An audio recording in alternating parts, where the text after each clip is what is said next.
Oh, we have a DM with no mic. Away from my goddamn computer. He's just cursing. You're I not missing always, anything. oh, son of a motherfuck. Y'all can hear Oh, me there's. now. God damn it. There we go. Welcome back. Hey. There we go. All right, hear everybody else. You can't hear me every single time I unplug my shit and I come back. It's like, oh, there's no mic. Stupid. Anywho, good gracious. Welcome everybody to episode of this here Go Saltmarsh with this Hard Knock Dice crew. I myself am Ian, the Dungeon Master for this campaign. These gentlemen around me are your preferred adjective of description when it comes to ne'er-do-wells or heroes or adventurers or mercenaries or just whatever you prefer to call your party members at your own table or at our table. I don't care. But welcome, and we're gonna do the damn thing with hopefully considerably less combat than has happened in the past few weeks. I'm looking at the four of you currently, as that is a little outside of my control at this juncture. That being said, brief announcement. We have established yet another charity event for this upcoming year. Hopefully, we're gonna meet it before the year ends out. I think we can. I think it's perfectly doable. With One Extra Life again this year, who, if you have not been paying attention the last times that we have streamed, or if you're new, is a charity that benefits children's hospitals across continental North America, meaning the United States and Canada. Specifically, our charity drive will be benefiting the Children's Hospital of Atlanta. They're building like a new hospital and stuff in thereabouts, hereabouts. So it's a good cause. You're helping out sick and injured kids who, they're sick and injured kids. So helping them out is a good thing. They got a lot of life ahead of them. In addition, if you donate, you can enter yourself to a chance to win some prizes that we're going to put up. Currently, that includes a digital copy of Tasha's Culture and Everything, a SteelSeries gaming mouse, and a SteelSeries gaming keyboard. We are going to be trying to throw in some more stuff as we go along, and those are going to be spread out between the $1 goal all the way up to the $2,000 goal. As that is our goal for this year, and hopefully we'll meet it. So click on that link and take a look, see at that. That being said, does anybody else have anything they would like to announce as we do our last session for the beginning of this like first month of the year? It's crazy. Already almost in a month too, in like a handful of hours, like 5 hours from now. Clocks are hard. Anywho, if that is the case, last week on the Ghost of Saltmarsh, our heroes began the session with having a sit down with one Prospero Artois, who it turns out was a representative of the Sea Princess Holdings, of one prince in particular, who remained unnamed throughout their discussion. But he came to our group here to offer them a deal, an opportunity, if you would, that if they agreed to do some work for his prince, that his prince and whatever allies he had on his side would not only pull their protections from the good doctor whom Julian seeks so vehemently, but also they would point them at his location, meaning he would be both vulnerable and easily available for the party to strike at. After some deliberation and trying to write up some terms, having them very swiftly disregarded by the captain, they decided to take the deal, going off of the pirate's good word that they would not be asked to do anything that they would find morally compromising. As a parting gift, as Captain Artois made his way out of Saltmarsh, he let Julian know that the last he had heard, Farenzal had been sent to acquire some leverage against Julian. Julian entered a frenzied ride alongside his companions, heading to his home village, a very hard night's ride out from Saltmarsh, arriving in time to find that while his home was empty, it did not appear to have been left any signs of struggle. Reassuring him somewhat, Bart then reassuring him some more by sending a message to his wife in the middle of the night, getting a very sleepy and confused response that she was indeed somewhere in Seaton. They then had a bare minimum for a long rest there within the village and proceeded to sail quite hard, sailing in shifts to get to Seaton as quickly as possible. And that is where we are going to pick up our session as you guys are pulling up to the docks of Seaton in your little tiny sailing vessel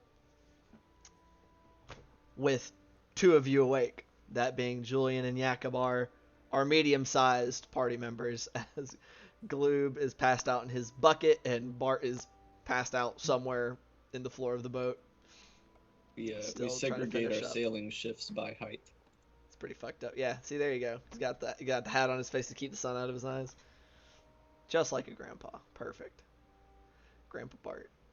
Doing grandpas do. So, gentlemen, as y'all are pulling on up to the dock, you gotta go over to one of the ones that are a little lower down, because this is a much more expansive dock than the one that is within Saltmarsh. There's many more ships. And as y'all get yourselves pulled up and tied off, and as you climb up, y'all are being actively approached by a gentleman, kind of like a middle-aged gentleman walking up. Seems to have a pad of paper, like a stack of paper on a board for writing, as well as like a portable inkwell attached to the top, and is approaching you guys as you kind of step off of the boat, leaving your smaller companions to continue their nap.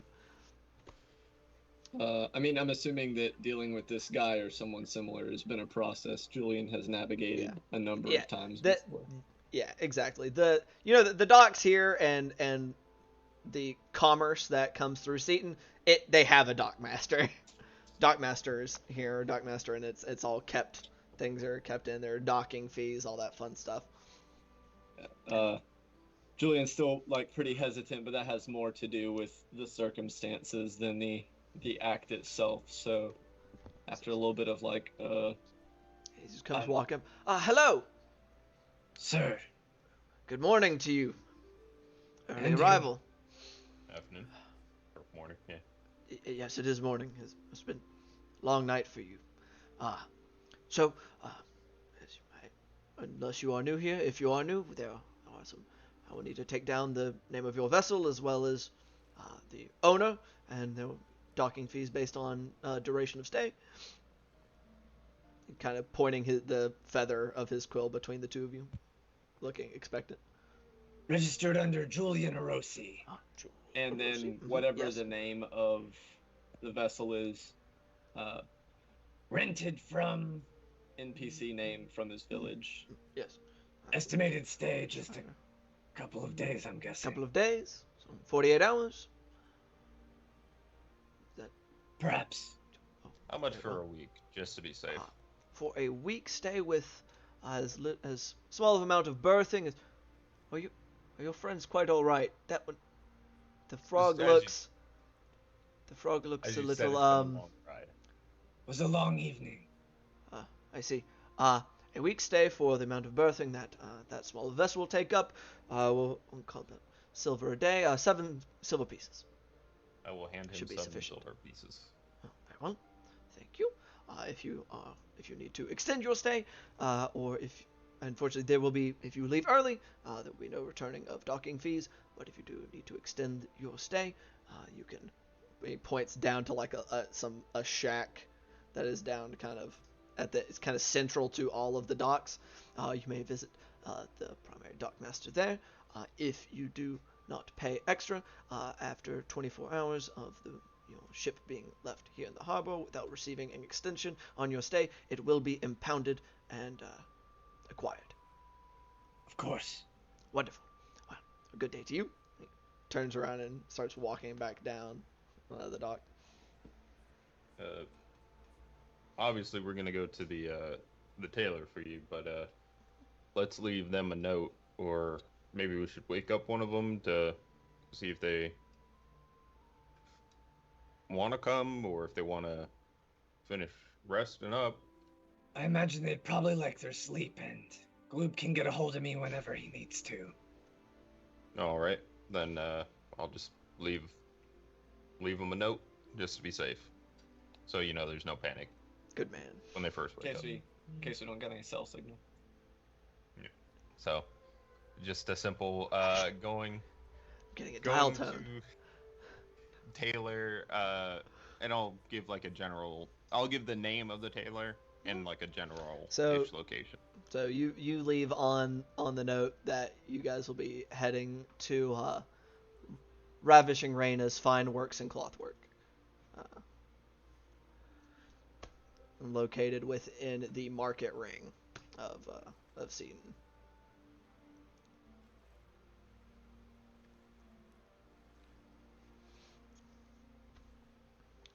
So, leaving said note, y'all just going straight to Raina's.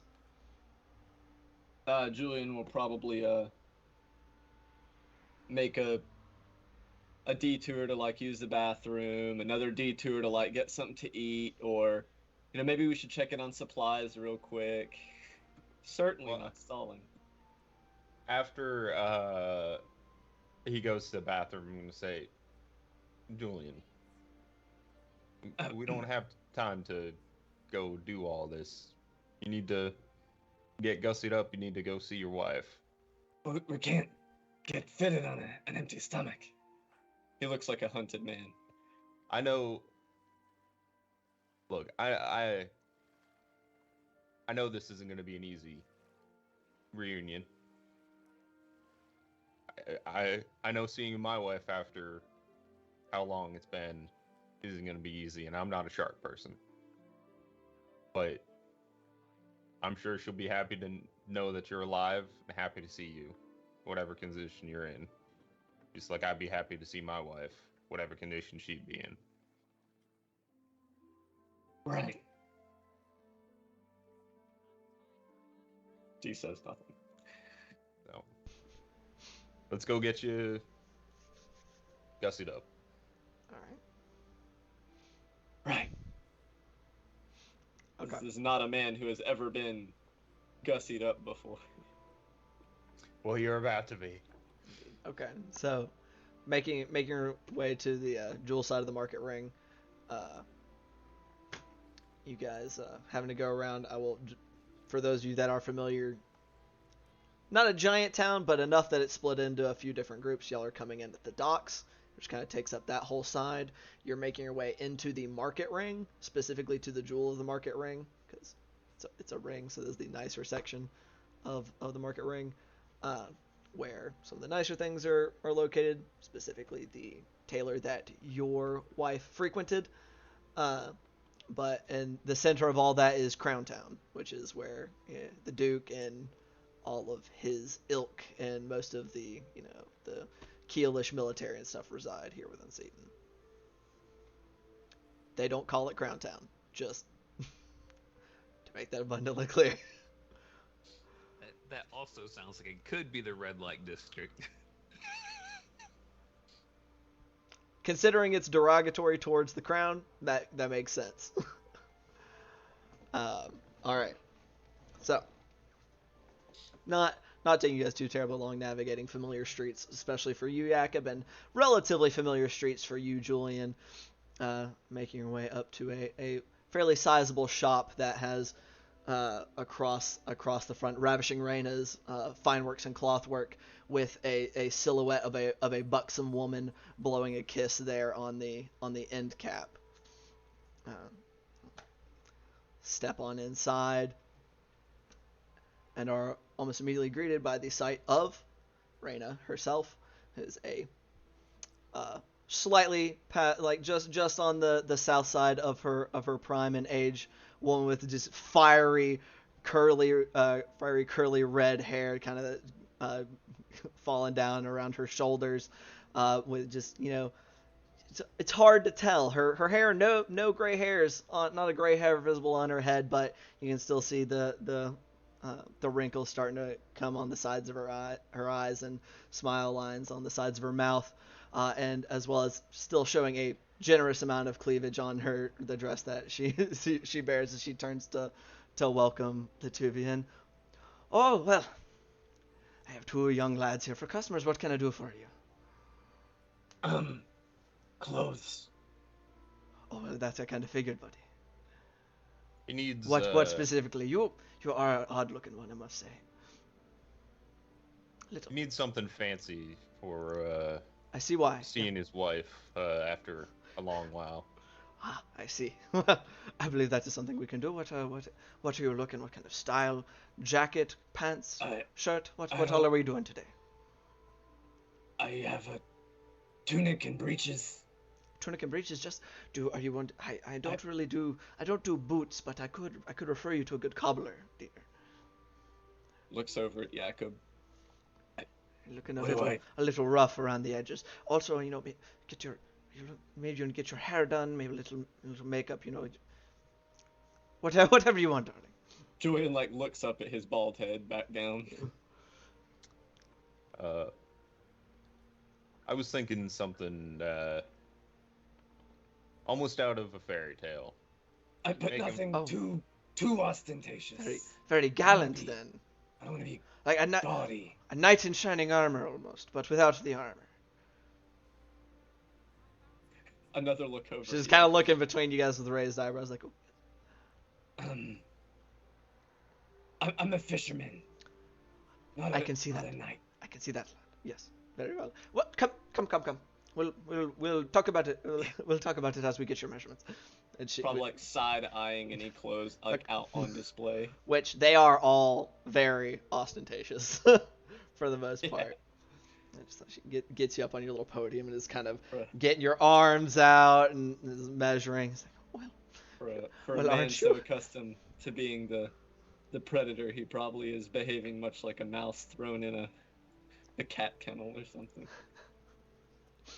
So she takes your measurements and she's flirtatious the whole time.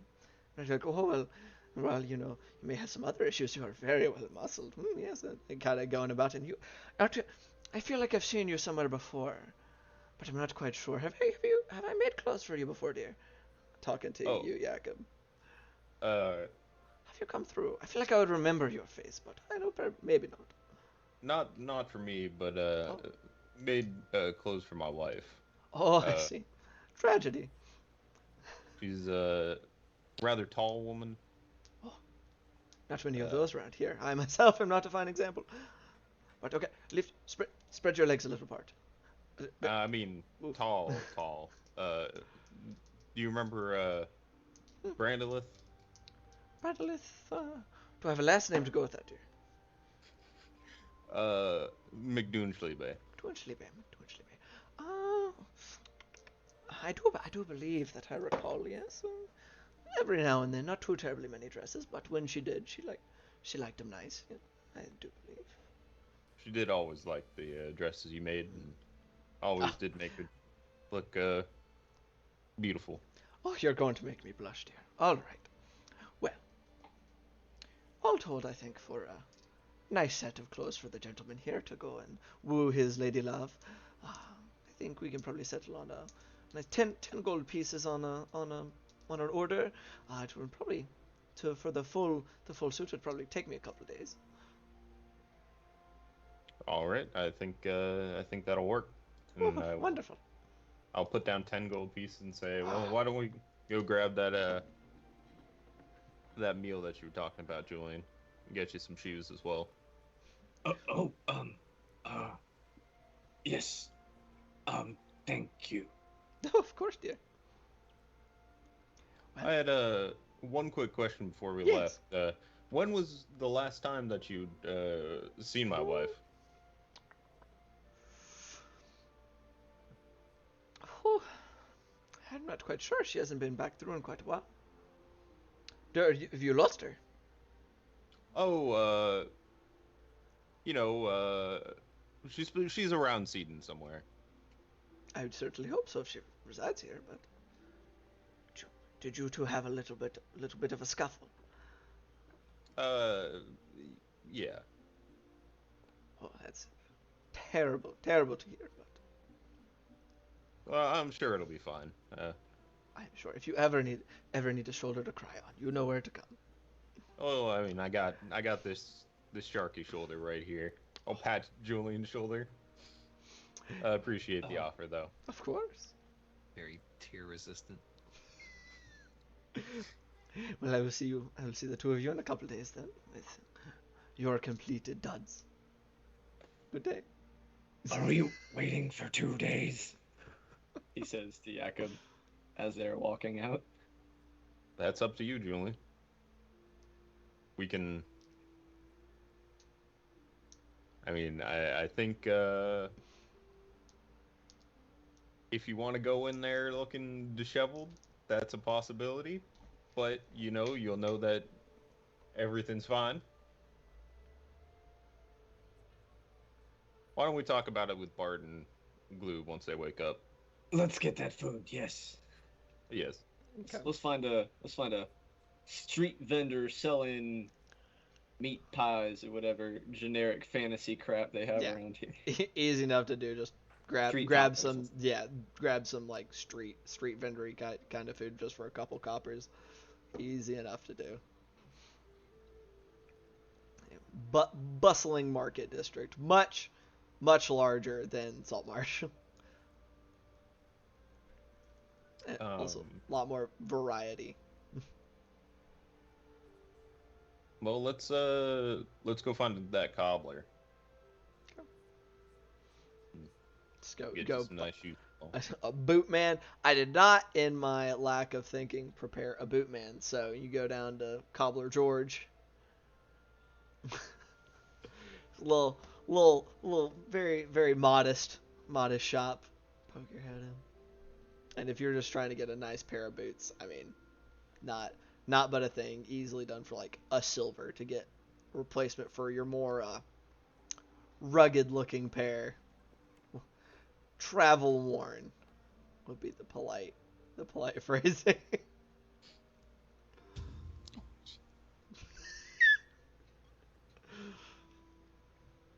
All right. Let's head back to the docks and see if Bart and Gloob are awake and figure things out. Right. Yes. The whole district was dedicated to like clothing and textiles, right? Is that what you were saying? Not entirely so. It's that the jewel of the market ring is generally where the nicer things are. So that is where nicer tailors like Reyna, as well as maybe some of the actually skilled jewelers may be, or at least those trading in jewels and things of that. Is where the nicer things are peddled within the market ring. On their way back to the docks, Julian will keep an eye out for like a bit more of a working man's clothing store. Roll if you're just as you're walking through, just roll a perception check for me as y'all are just kind of wandering through the market. Damn it, cat. It's a 14. I mean, I'll say it's less of with a 14. I'll say you spot less of a working man's like tailor and more of like a thrift store. Sure. He's just looking for something that doesn't look like it's been through missions into multiple swamps and forests With and all kinds of the holes ocean. poked in it and stuff like that. I mean, if you get the a high enough investigation check, you might be able to find some gold in there. Not literal gold, but Good God. get you like a nice lavender suit. Julian's it's probably just hot gonna pink. grab like a plain laced shirt, some trousers, and a jacket. So just some plain like working man clothes. But like, clean, good condition working man's clothes. I would say finding them for going through there, you'd probably spend about a silver all told to get some ones that don't have any like holes in it and like not too frazzled overly around the worn. edges and Right, stuff. exactly. Like looking nice for working clothes. I got 2 things I want to do while he's doing that. I'm Sure. just gonna say, I mean, I guess we can grab you some clothes that'll look little bit nicer. But you know, if there's a dinner or something, you gotta dress yourself up.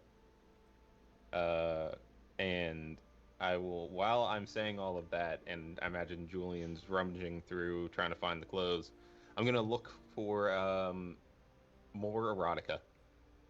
Okay, so you're looking for a bookshop, Good. or Well, you're I looking for it figured in the thrift shop. Yeah. Roll an investigation check for me. Oh baby, that's an 18. An 18? I'll say you find one. Hell Like yeah. beat up. Like, well, used. Like it looks like maybe somebody might have like thrown it in the bin because they were discovered in that area, and so they just kind of tried to get rid of it. So I'll pick it up and go to the shopkeeper and say, how much for this? Kind of looks down at it. Looks up at you. 2 silver for a book. 2 silver on the table. Thank you. Just kind of looks at it, kind of like. Yak, if you would know, there are bookstores in Seaton. if you're wanting to bookshop. Hey, I don't know if we got time to go to those bookstores right now. I'm just Fair enough. getting what I can. Okay. All right. So you have acquired beat up erotica, and Julian, you have acquired regular clothes with nice clothes on order. Why do you have to spoil such a sweet thing? Oh my Julian god. has his type of romance. I have my type of romance. Good God. Okay. Ah. That is a natural 1. Julian does not notice what you've picked up. That's good. So you get no judgy looks. That's good. That's for the best. He's in the zone. One He's track focused mind. on his task at hand, alright? Yeah. That's fair. Okay. After picking up this change of clothes, are y'all heading back to the boat? Yeah, he'll probably keep it. His new acquisitions all fold it up in whatever sailing paper they have. Sure. Okay. I'll say that between travel to and from, as well as time spent in Reina's shop, as well as kind of finding this thrift shop and the purchasing thereof, that is probably has been like an hour or two, which I'll say you'll guys complete your long rest around this time. Little sunburnt maybe, as it's coming into the later morning. Do I wake up before Bart? I don't know. Do you? I Yeah, do. I rolled a perception check and got a natural 1 and chose not to re-roll it, so I'm just gonna be out. Big grandpa snore. Glue Just wakes up muffled in her hat. and sees a prime target. I'm gonna sneak over to Bart, and you said you got your hat over your face, right? I'm gonna take the string and tie it tight back behind your head, and then tie your boots together. You need any check for that, DM, or no? Roll a sleight of I hand rolled check. a natural 1, so don't also roll a 1, I guess. Roll another one for me, just because he's actively touching you. So disadvantage, I guess. Yeah, so I guess that's a straight roll for you, Mr. Sentinel Shield. Oh yeah, that's true. All right. Oh no. I rolled an 11, and I think that's a +8. So 19 total. What's You that? beat me by 1. Oh no. Unless I get advantage because he's asleep. Why not? Roll one more time. Roll an extra die. Fuck. That's No, a 3. no, okay. Since it's only one under, you make it most of the way through this process. You're in the process of tying his boots together, and I notice him start to stir. I'd say so with your passive. I mean, I would say only with like a 1 off. I feel that something's messing with Yeah. my feet, and I'll probably just give one of those kicks, just like a little kick, like kind of Salisbury steaks. You dreaming about fucking dreaming about food. The man. early bird special, like what? That's right. Go to the Golden Corral after this. Or what is it? Other thing. Cracker Barrel. There Cracker we go. That's Barrel, their old there thing you for go. There you Chicken and dumplings. go. So I guess Gonna- aside from that kick, his fucking shoes are tied together. That's a quick dexterity saving throw for the kick. Okay. All right. That's acceptable. You don't get kicked in the face. Right. Dodge out of that. Look around the boat real quick. I assume you don't have sleep in your pack, so I'm gonna grab a couple of pans and just smack the shit out of them right beside you. Clank, clank, clank, clank, clank, clank, clank, clank. Right, as loud as I fucking can. Bart, we're being attacked! Oh God! Okay. Let's. I don't even know what I should roll for that. You're gonna send him into the water. Yep. That man's gonna drown. I'm right here. He's got a ring of swimming. He's fine. He'll just be wet. Damp. Damp halfling. I rolled a 4, whatever it's for. Roll a dexterity saving throw. All right, that's a 6 total. You fall off the boat into the water. I'll grab him just to go off the boat. You roll a dexterity saving throw for me to fucking grab him.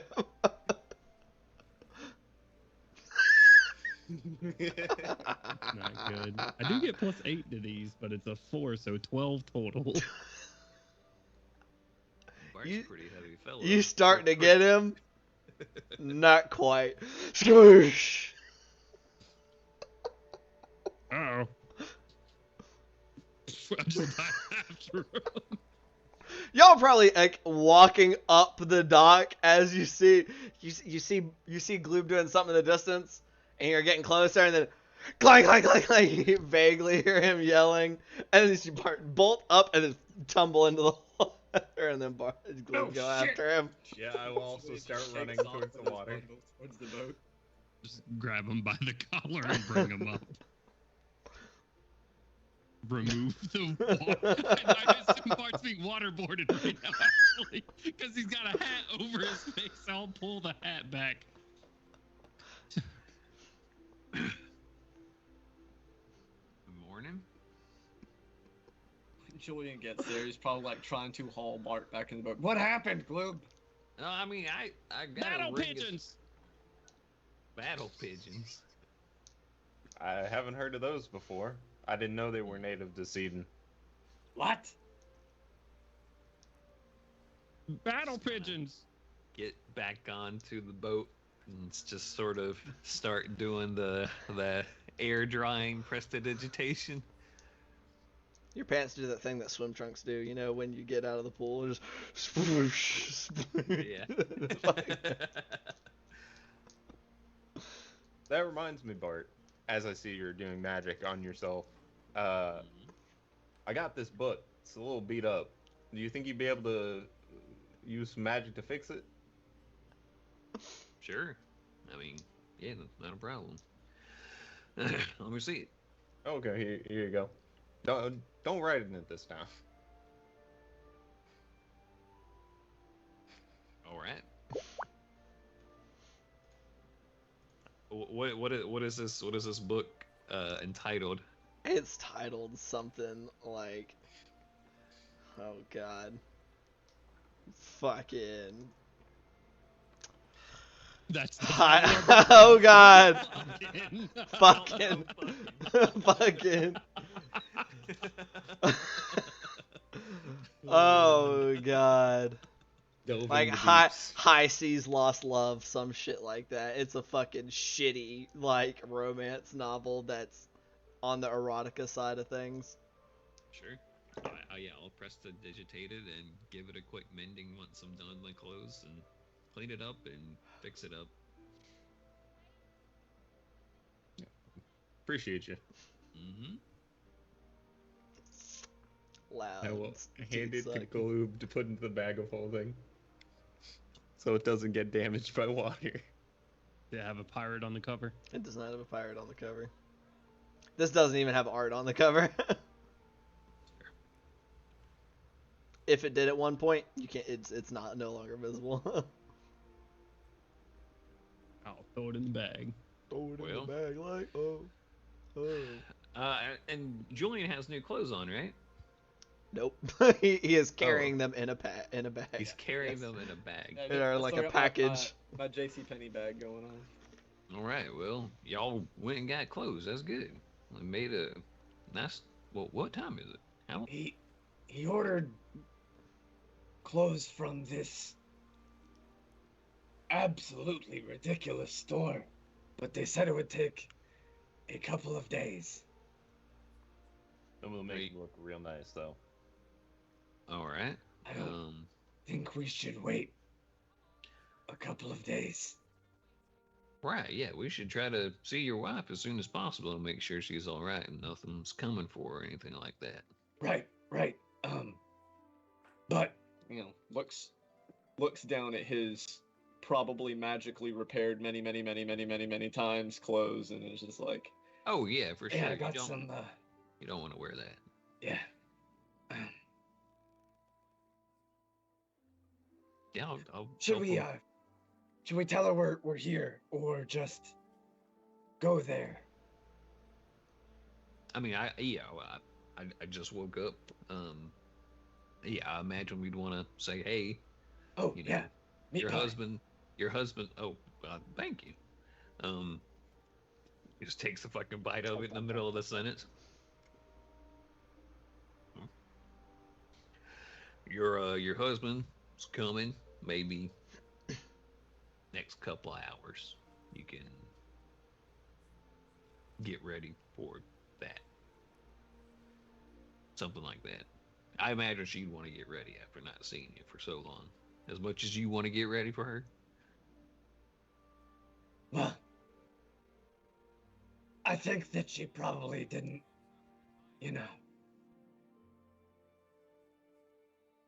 Oh, come on. You'll be fine.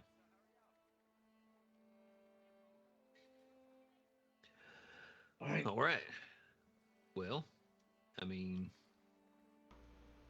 yeah, let's get everything situated and ready to go. I'll go. What would you like me to say to her? Is there any place y'all want to meet? I don't try to know. get like a picnic for you or something like that. If she's at Abari's house, I'd know where that is. Oh yeah, sure. Or would you? You would. You know where your brother lives. At the suggestion of a meeting place, I'm assuming, since I'm from Sweden, I would know like a nice tree that has some grass underneath it or something a little bit more romantic. I thought you were getting ready to give Trees Julian with another heart grass. attack Wi- by suggesting within like, the some town? expensive I don't know, bistro. something romantic. Within the town? Yeah. No trees. They don't have like a park.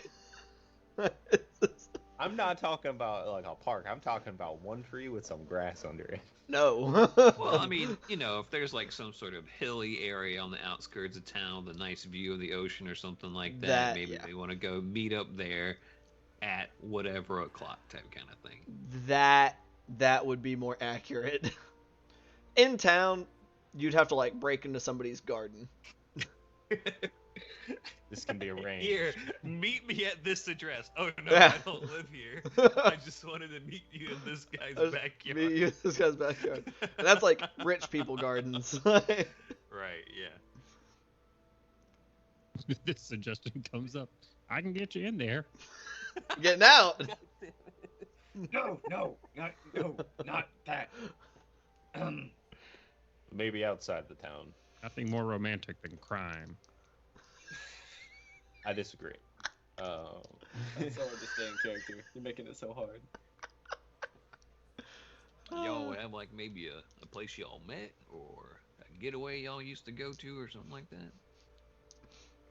Home. We didn't do, traveling much or. Oh no, I don't mean traveling, just a place to get out of the house for a minute or two. Okay. Kind of like racking his brain, going over like all of the like fishermen's taverns he spent most of his time in Seaton. This man did Not- not get vacation hours. Not very romantic, in my experience. She like probably gestures at one of the like open bars near the docks. My usual. All right, well, I that's remember good. that tavern. That's actually good because that place, that's just a regular bar, and that's an easy bar to get over. So we can make things look fancy with relatively little effort. She looks over at Jakob again, since Jakob's apparently like the city boy who knows all the fancy stuff. City. Thoughts? I mean, if you want a recommendation of a tavern, I can tell you. I've been to a lot of them, but Nowhere rough, but also that clothing shop was a bit much. Well, maybe you can just go to your brother's house, and we can instead just maybe find a place that sells a nice bottle of wine, and you can show up there with maybe some snacks. You could take her to a nice stump. I think we'll try the bottle of wine. Suit yourself.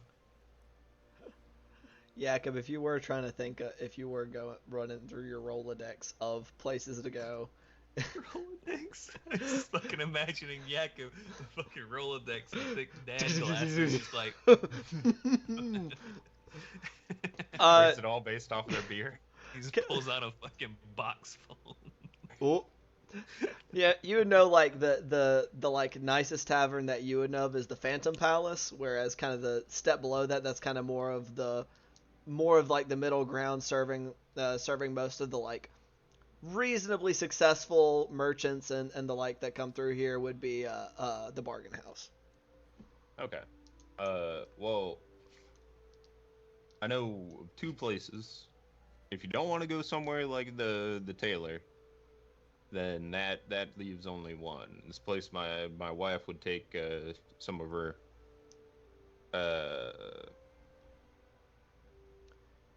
merchants to. Your wife's family definitely would have been more of a, if they were eating out, they'd be more of a Phantom Palace crowd. Yeah, when she lived here, she was not associated with them anymore. I was just giving you like some mental scale. Oh, okay. As like where the more wealthy merchants, as well as like maybe the more well-to-do of the like military and political like bureaucrats, people just who have a little more money to spend. It's a nicer establishment, nicer food, nicer drinks, that kind of stuff. So we could go there. It's a little, or we could go to. I know you just said their name, and I.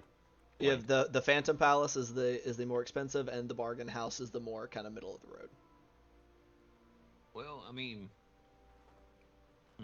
maybe that's a good place to go after. I don't know. I kind of feel like after so long, maybe a super public place isn't the best meetup point, you know? Right. But I like the wine idea. That sounds good. And All right. flowers, if we can find any. Yeah, we can find some flowers, I'm sure. Jewelry? He asks. That's on you, son. I mean, I don't know what kind of jewelry your wife likes. We didn't afford much jewelry. You can afford some now. Right. I don't know. Maybe And something will turn on his fitting, heel and start heading back. like some Let's pearl go find earrings some. or something. Something seafaring. All right. He started with the wine, and now he is. Oh, wait. Yes. We don't. I was gonna send a message. Where's she meeting you at? Or are you just gonna go out to the house and meet her there? Yeah, we'll go to Abari's. Okay, we'll go to your brother's house. All right. Can you pull up that image again, just to make sure I get it to the right person?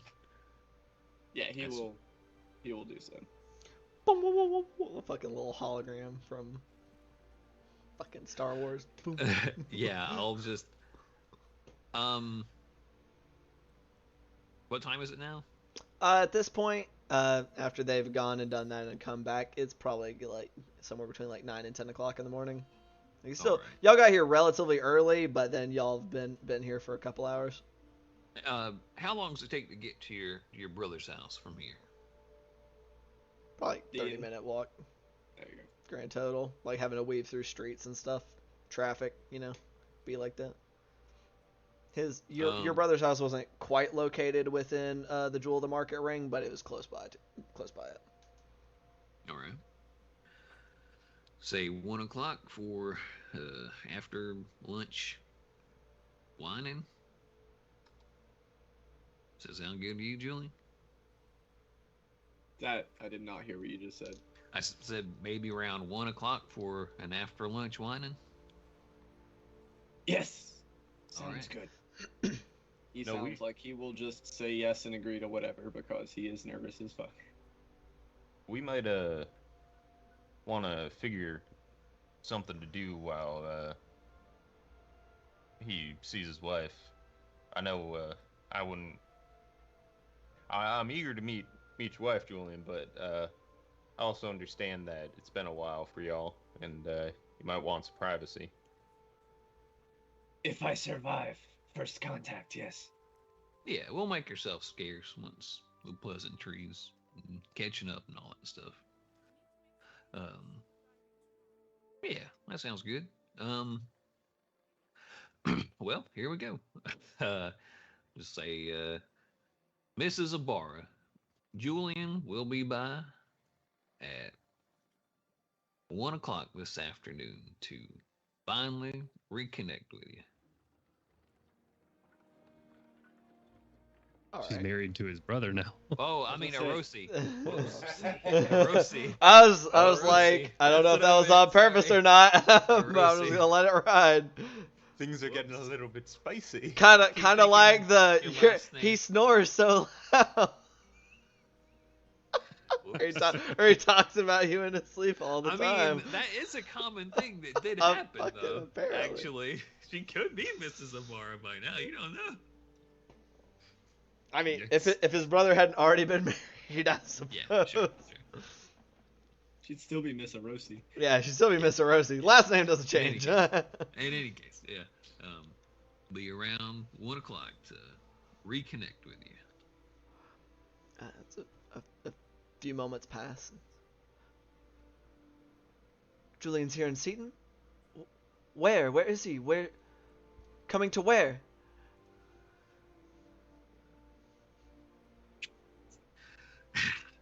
The third level spell. Yes, ma'am, he's in town. He's gonna be coming to meet you at his brother's house. I understand that you're staying there.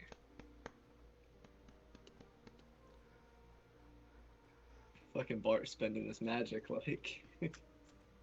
Better hope you don't get hit with a dream tonight. Yeah, I hope I don't either. I'm not gonna be like, hey, some magic might prevent me from sleeping, so fuck you and your wife. So after a much shorter break in time, I'm no longer in Abari's house. It was deemed it was unsafe. We've been moving around.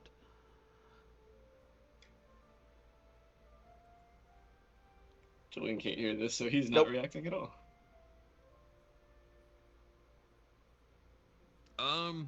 She's currently mobile because I told her it wasn't safe to be there. Wasn't safe. Yeah, I told her that. Where is she? I don't know. These I starts to think we slowly should turn. calm down. We can just have a spot for y'all to meet up. So you just tell me. This is your town. I don't know where she is. The restaurant he suggested, unless she has a preferred idea. Why is she not safe? Well, Son, we messaged her and I let her know that she's not safe because the fucking pirates are after her. Oh well, I told her that. it might actually be safer to meet outside the town in those hills. I mean, you get the safety of being in public and the again, guard. I think I know something. That sounds like a good idea. But they might get attacked, by pirates without any folk around. So maybe we can go to a tavern. We can just have a room set up for them, and we can just hang downstairs and for however much time they need, or go around town, make sure nobody messes with them, something like that. So they've only been there since you spoke to them. This wasn't an already going arrangement. We've exchanged maybe a dozen or two words. That is not enough words. Magic's not infinite, son. What do you want me to tell her? Some, I guess, tavern. Yeah, he'll just go with Bart's idea, listing a tavern that he may know about. Okay. Okay. Nice upper class one, maybe. Make things a little fancy for Yeah, her. one of the nicer ones, I guess he would know about, or if Unless Jakob knows a better one. Yak would know about the. Y'all gonna cut me some slack? I made 3 taverns. Y'all got 3 to choose from of different class levels. Hell yeah. So nice is the Phantom Palace, middling the Bargain House, and then Dockside Tavern would be Docker's Delight. I will not suggest the Docker's Delight. Let's do that middle one. No, let's do the upper class one. You only get What?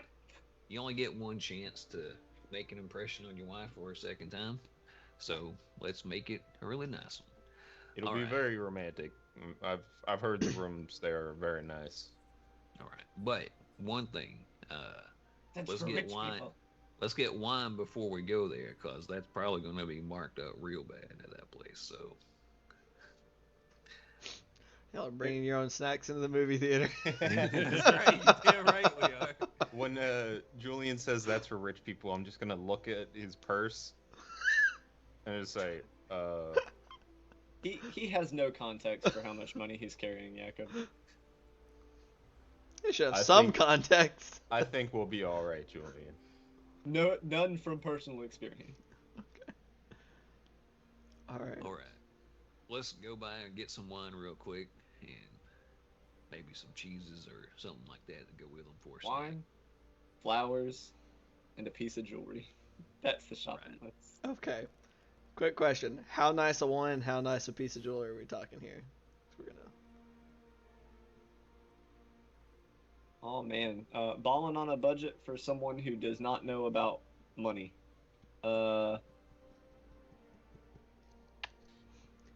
You were not a very financially responsible fisherman. It would He appear. is not a fisherman that probably has spent. He's a very financially responsible fisherman, and that's part of the problem. He's fiscally ignorant. Yeah, well, fiscally ignorant above a certain Threshold. income level. Yeah. How do rich people spend this much money? I don't understand. How much does I'm a trying to normal think, like, bottle yeah, of what do you- wine cost? I'd say like a shitty bottle of wine, or just like a completely Yeah, like normal. No, like how much would a nice one cost? I'd say a nice bottle of wine's probably somewhere like 5 gold for like a nice bottle of wine. I mean, Not like really. if you wanted to a be like nice bottle really, around like 15 gold or something. yeah, like that? like a really nice bottle of wine would be somewhere like 15 gold pieces for like a really. Okay, nice yeah, bottle. we can get a bottle of wine for 15 gold, and get her some nice like 50 gold jewelry or something like that. Something with pearls in it or something, since you're from the ocean and stuff. Yeah, Ocean he'll, man. 15 on the wine, 50 for jewelry, Sure. and how much is a nice bouquet of roses? Nice bouquet of roses, like a nice one, like a gold piece. All right, so six gold out. Easy. Okay. You have purchased these things. You've wandered the market ring to acquire these things. Are you then heading to the Phantom Palace, or what are y'all doing? Yeah, Phantom Palace. This is taking you the better part of like Whoa, another whoa, whoa. hour and a half. These are plans. I'm still need Oh. to send the last message. Yeah. Yeah, that's what Jordan was gonna Yeah. say, and then. Oh, okay. When do you Alright. wanna let her know? I'll let her know right now. Just go ahead and start making her way there, and we'll meet with her within the hour. It will just have to be quick. Bart says he walks and talks. Right, Walton's castles. All right. Go ahead. Go ahead, ma'am, and meet us at. Oh shit, I forgot the name of the fucking Phantom pub. Palace. Go ahead and meet us at the Phantom Palace, and we'll be with you within the hour. Right.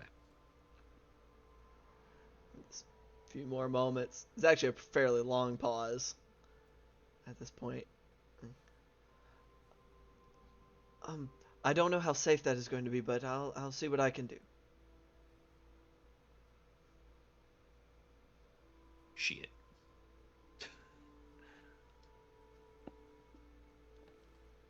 Well, All I right. guess we'll go get a room at the Phantom Palace and a table. Okay. Alrighty. Once So- the room is acquired, Julian will also change into his middling decent duds. All right. So, I'll head on over to the Phantom Palace, which, as y'all approach from the outside, it looks like a downsized mansion, kind of. Like it's a very nicely constructed building, just on a slightly smaller scale, just with a very nice sign on the front labeling it as the Phantom Palace, and that nice kind of fancy font, kind of doing one of those where it's like a little like half kind of rainbow over the top of the door. These nice fancy double doors as you push your way on in. Neither of you guys having ever been here within, you just hear about how nice it is, and never really knew why it was called the Phantom Palace. It becomes abundantly clear as soon as you step foot through the door. As you first walk in, is this nice open dining room with a nice large hearth fire on one side, a long, well-polished dark wood bar on the other, with a similarly dark wood and polished like swinging door leading back into the kitchen. And it's not terribly super populated. It's kind of at the beginning of lunchtime after going through buying the bottle of wine, the jewelry, and the flowers. But you notice that floating my goodness, trays of food and drink moving to and fro among the tables and going through the swinging doors into the kitchen appear to be carried by nothing, floating entirely on their own. Behind the bar, the only person aside from customers that you can see, all who are fairly nicely dressed, kind of are looking over at you guys as you enter. One of you is in full plate armor, one in half plate, one looking a little, since he hasn't changed clothes, very poor for this establishment, and one of you is a frog. The only staff member that you see is a dwarf behind the bar, currently standing behind the bar, probably on a stool of some kind. From what you can tell, he's on some raised platform as he's sticking up behind the bar. Has just the like dark brown hair that's kind of was it like oiled down and pulled back into a little short ponytail, with a very similarly kind of oiled mustache that kind of twirls up, and then a well-groomed beard that kind of comes in and then comes down to like a weirdly kind of sharp point with some beads and stuff there tied on the end. All right. As you guys walk in, the dwarf turns to address you. Hello. What can I do for you, gentlemen? Welcome to the Phantom Palace. Oh, thank you, much obliged. We need to get a room, maybe for the Really? day, maybe for the night. That's right. And a table for a meal. A meal, yes, for four. Let's just say for 2 for now. A And table it'll for be two. a little bit later on. I see. Well, meals can be ordered as they are needed. One room for the night. Right. Just kind of looking at all of you. Rooms are 5 gold a night, starting All right. for a Start regular counting sized out. room. 5. He's still got like a bottle of wine, flowers. Yeah, he's and a just bag kinda- with the jewelry in it. He's kind of like. Just, How much for a little nicer room? one of our larger suites. For we do easy math in our establishment. 10 gold a night. I will put Six, down the other 5. 8. You put down the other 5. It's kind of as gold is put on the table, relatively easy. He just kind of seems to grow a little more relaxed and just very well. He reaches down up under, kind of walking along what appears to be a raised section of the bar behind it. Reaches down, plucks out a key, and hands it to you. That will be to one of our nicer suites. You'll go up that staircase, right back that way, and it'll be number 5 on your right. Are there bathing facilities in the suite? Not within the suite itself. You have to go down to the end of the hall, and there is bathing facilities there within. They split into a larger soaking tub for men, a larger soaking tub for women. We also have a couple of single baths, if that is your preference. Excellent. Thank you.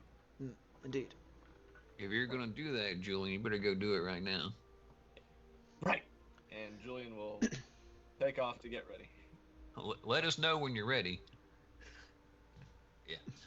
And yeah, Bart's just gonna hang out. Just hang out right there. Just hang out at the bar. Yeah. Just keeping an eye on the entrance for, Somebody. Mrs. Arusi to show up. So y'all are standing there, the dude behind the bar, the dwarf behind the bar, just kind of polishing glasses and taking orders occasionally from people out and about. Is there anything that I can do for the rest of you gentlemen? No, I'm good. Glue, Yakin, y'all all right? How you hire so many ghosts? Oh, not ghosts, magical entities. He kind of holds up a hand and wiggles a ring on it. Real cost saver. You've probably seen me use Unseen Servant on a fairly frequently basis since I get a free casting of it once a day to help me cook. Just haven't seen somebody have multiple under their command sure. at a single time. Yeah. Do you have anything to drink that isn't like beer or intoxicating like that? Of course. What strikes your fancy?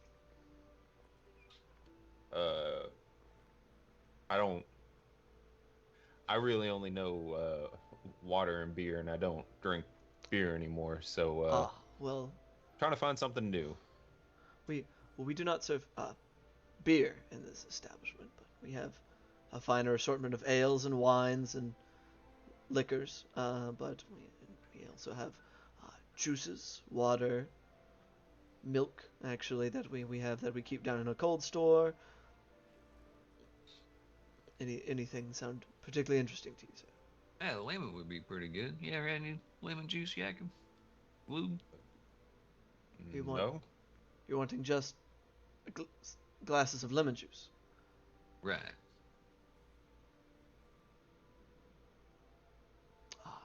Yeah, I guess 2 glasses Fair. of lemon juice. Very well. Well, 3. I mean, if Glue wants one too. Sure. I've never had it before. This is very well. Yeah. Give me a moment. 3 glasses of lemon. Usually it's not in such a large quantity as a glass, so a bit more Yeah, that's expensive. fine. A whole glass will be a gold apiece. Yeah, that's fine. He's kind of like one eyebrow raised real high. Okay. Pretty expensive for a drink, but I mean, sure. It's worth it. Trust me, it's worth it. Anything to eat for you gentlemen? Oh, not right now. Maybe a little bit later. We're just killing a little bit of time. I see. Well, I will get those glasses of lemon juice for you. If you feel free to take a seat at a table if you so wish, or here at the bar, either or. And he steps back in a way, and like he sees, like he starts to raise a hand, and one of the little like one of the trays stops, and and walks back into the, like, stepping down from his little his raised area and goes into the kitchen himself.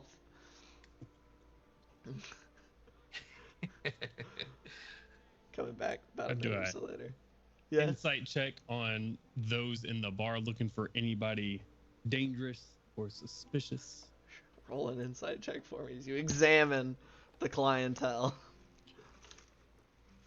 Fucking hell, that's in character. I wish I could roll well on these. That's an 8. Fucking oomies. Humanoids in general. Those that are not frog, they continue to elude your understanding. They just look. They're still like, y'all are still getting some glances, but the owner doesn't seem to have thrown you guys out, so still kind of looking at you funny. But none of them seem like concerned, I guess, anymore as when y'all first walked in. They're just kind of like, what the fuck are they doing here? I don't know. I mean, we just ordered a suite and got 3 drinks for 3 gold. Fucking money talks. Yeah. I mean, they're out doing their own thing. They're not eavesdropping on you. It's a Right. big room. Yeah. I would like to use Know Your Enemy on. I'm gonna, as many people as you allow me, I will be looking for people who have fighter class levels. So I'm looking for people who nobody like me. in this room has fighter class level. All right. Sake. Not. Just gonna Hold on. go Let down me see. What did I say? I say it's a little Organization. before. I'll say it's a little before. I said it was a little before, like right at the beginning of lunch. No, there's not currently anybody in here that has fighter class levels. All right. Over the next few minutes, he comes back bringing like a small jug that he pulls some glasses out from under the bar, and it's a relatively small jug and seems to empty a lot of it as he pours into y'all's glasses, still kind of eyeing y'all weirdly, and slides them across to you, just kind of looking at Bart and then looking at the lot of you. Just like, I appreciate it so much. yeah, of course. I'm probably gonna need some more water or something after this. This is only a little bit, but Right. Well, it's kind of like a treat that you gotta sort of shotgun down kind of fast. All right. What's a Make- shotgun? Make sure to get like a, yeah, that's a good one. You want to drink it pretty, get like a big mouthful of it at once. That's the best way to do it. You don't have to drink the whole glass down at once. Is this like ale? Because No, You'd it's, said I It's should a probably it stay is away it from is a that. fruit juice. no alcohol. Oh, okay. Yeah, right. It's just fruit. It's just I will also down it. Why is it spicy? as you both are immediately have mouthfuls of lemon juice.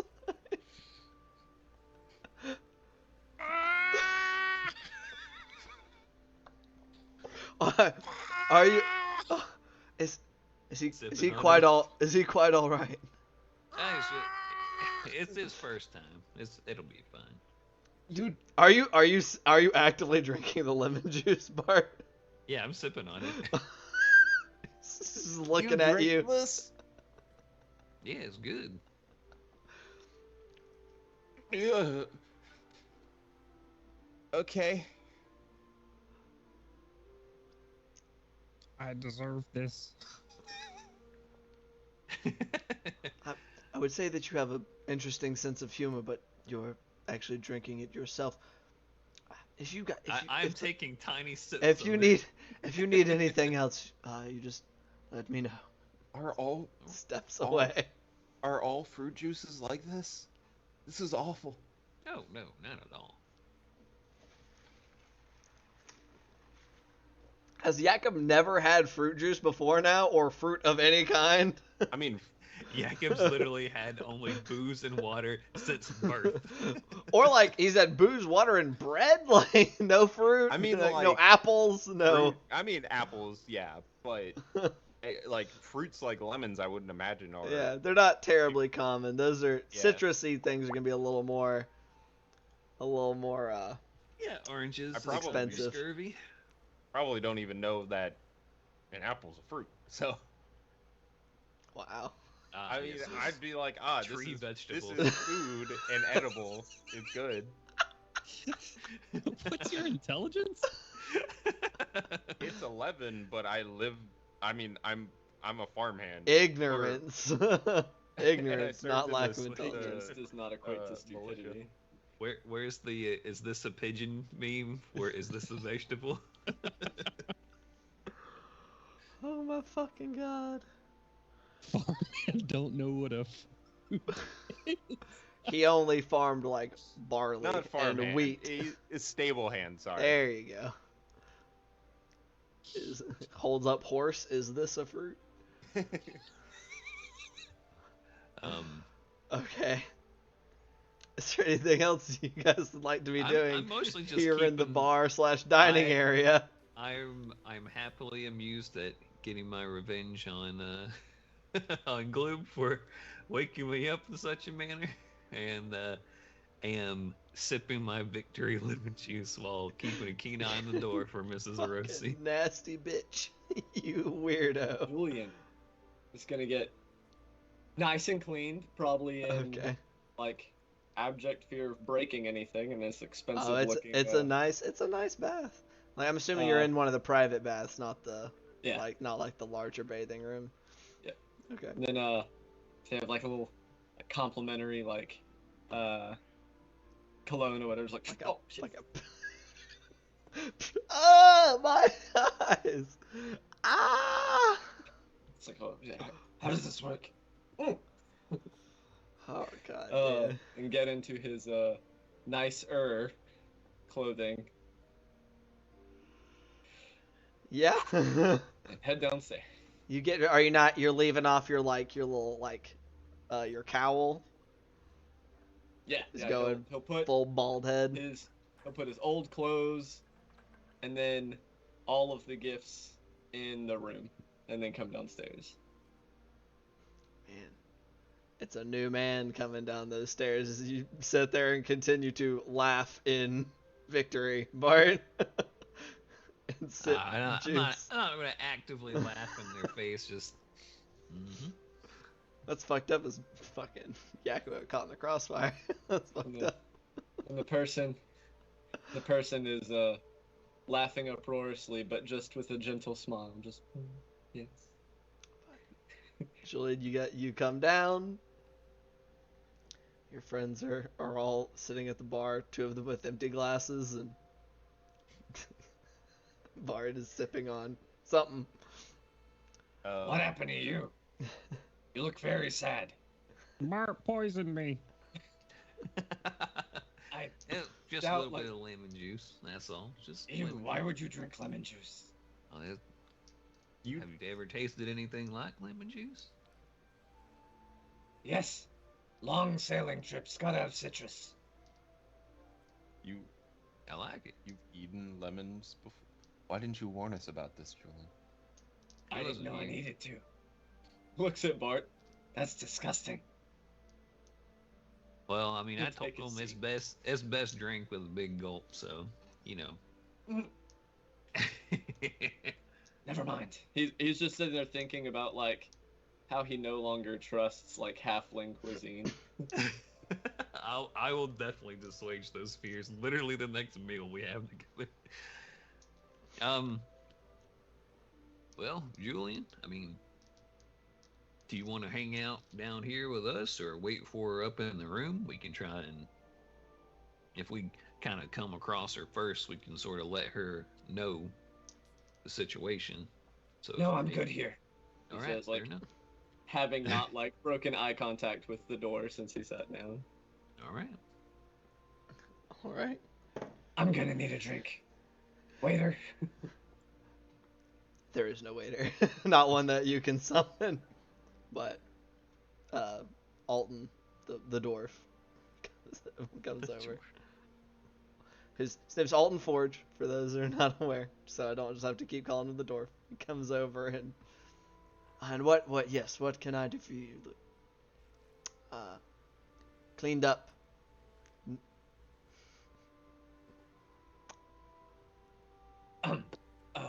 Glass of wine, please. A Make it particular two. particular preference on wine. I trust you. Just, oh, okay. Very well, that'll be 2 silver for a glass of wine. Well, I'll go ahead and cover it. Don't worry, I got the tab. It'll be fine. Go ahead and get your wines going. A Thank you. tab then, can I have a name for your tab then? Bart, Just Bart? Okay, very well. I mean Bear Furrow, and I mean it's a Wonderful. long name. Just kind of takes a little like pad of paper, scribbles it down. So, very well. It's probably the nicest tavern that Bart's Yeah. ever been. Oh, So my. it's like, yeah, Leaps and bounds. Obviously me, Bart. Like, how many Barts do you think are gonna come in here? Why would you need a first and last name? What is this stupid shit? He does. He comes back with a couple of glasses of wine, just kind of. So, anything else? Just call. This way. So I y'all think are- my friend water. Gloob here might need a glass of water as well. Wait, Do you have that can be arranged. a bucket or a tub? We have bathing tubs upstairs in the bathing chambers. Yes. Just for down here. No. I Outside don't of think this is that cleaning. kind of establishment. cleaning buckets that the spirits use to clean, but no. Okay. Over the next little bit or so, no sign of Simone, but closing in on the hour as you stated, Bart. A unassuming human gentleman comes walking in the room. One whom definitely not Simone, but definitely a man that Julian would recognize as, he's the close confidant as well as kind of right-hand man of your brother Abari. Gotcha. And what is this gentleman's name? This gentleman is, cause I fucking forgot to give him a name, son of a bitch. Why am I dumb? Don't worry, guys. Where's your list of hunt names? Dude, that's a good fucking Barn. No, I'm not gonna run. I won't steal that. I won't steal that from you. Oh god, this is gonna be James Stern. Mr. Stern. He kind of turns ahead. He'd been kind of keeping his head down and been slowly poking his head in, squinting at you as he comes walking up. Hello.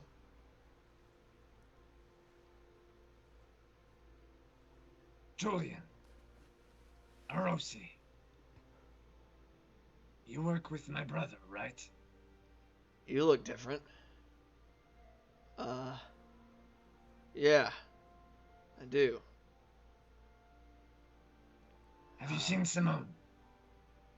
Yeah, she was telling me that she was hearing a voice in her head saying you were here. Talent of my friend. Gestures over the part. Well, currently a bit ill-advised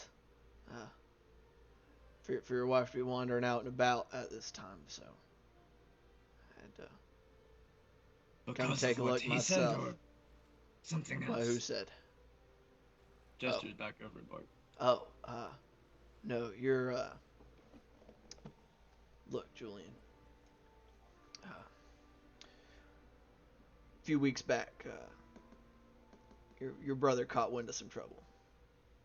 Somebody maybe looking for him and your wife and your son, maybe. Started. He's kind of looking around and just kind of stares at the door for a few moments before Alden just goes, no. Very well, very well. Just kind of moves off down to the far end of the bar. You're looking at your friends. Your brother has some hidey holes around the city, you know. Right. Well, he had been, and then he had me start moving Simone and Tara around, kind of keep them from being in any one place. So they heard of this before a day or two ago. Yeah, it's been a little bit. We haven't heard from a bar in about a week. And you don't know where his hiding hole was. I've been escorting him. Julie, do the thing. Show me what your brother looks like. Will manifest an image of Abari's face. Yeah, not knowing if his brother's okay or not, I'll go ahead and try to send him a message. Oh, my spell slots. Mr. Abari, are you alright? I'm a friend of your brother's. Where are you? Do you need help? That's all I'm gonna say. A few seconds go by. A few more seconds go by. A few more seconds go by. Nothing.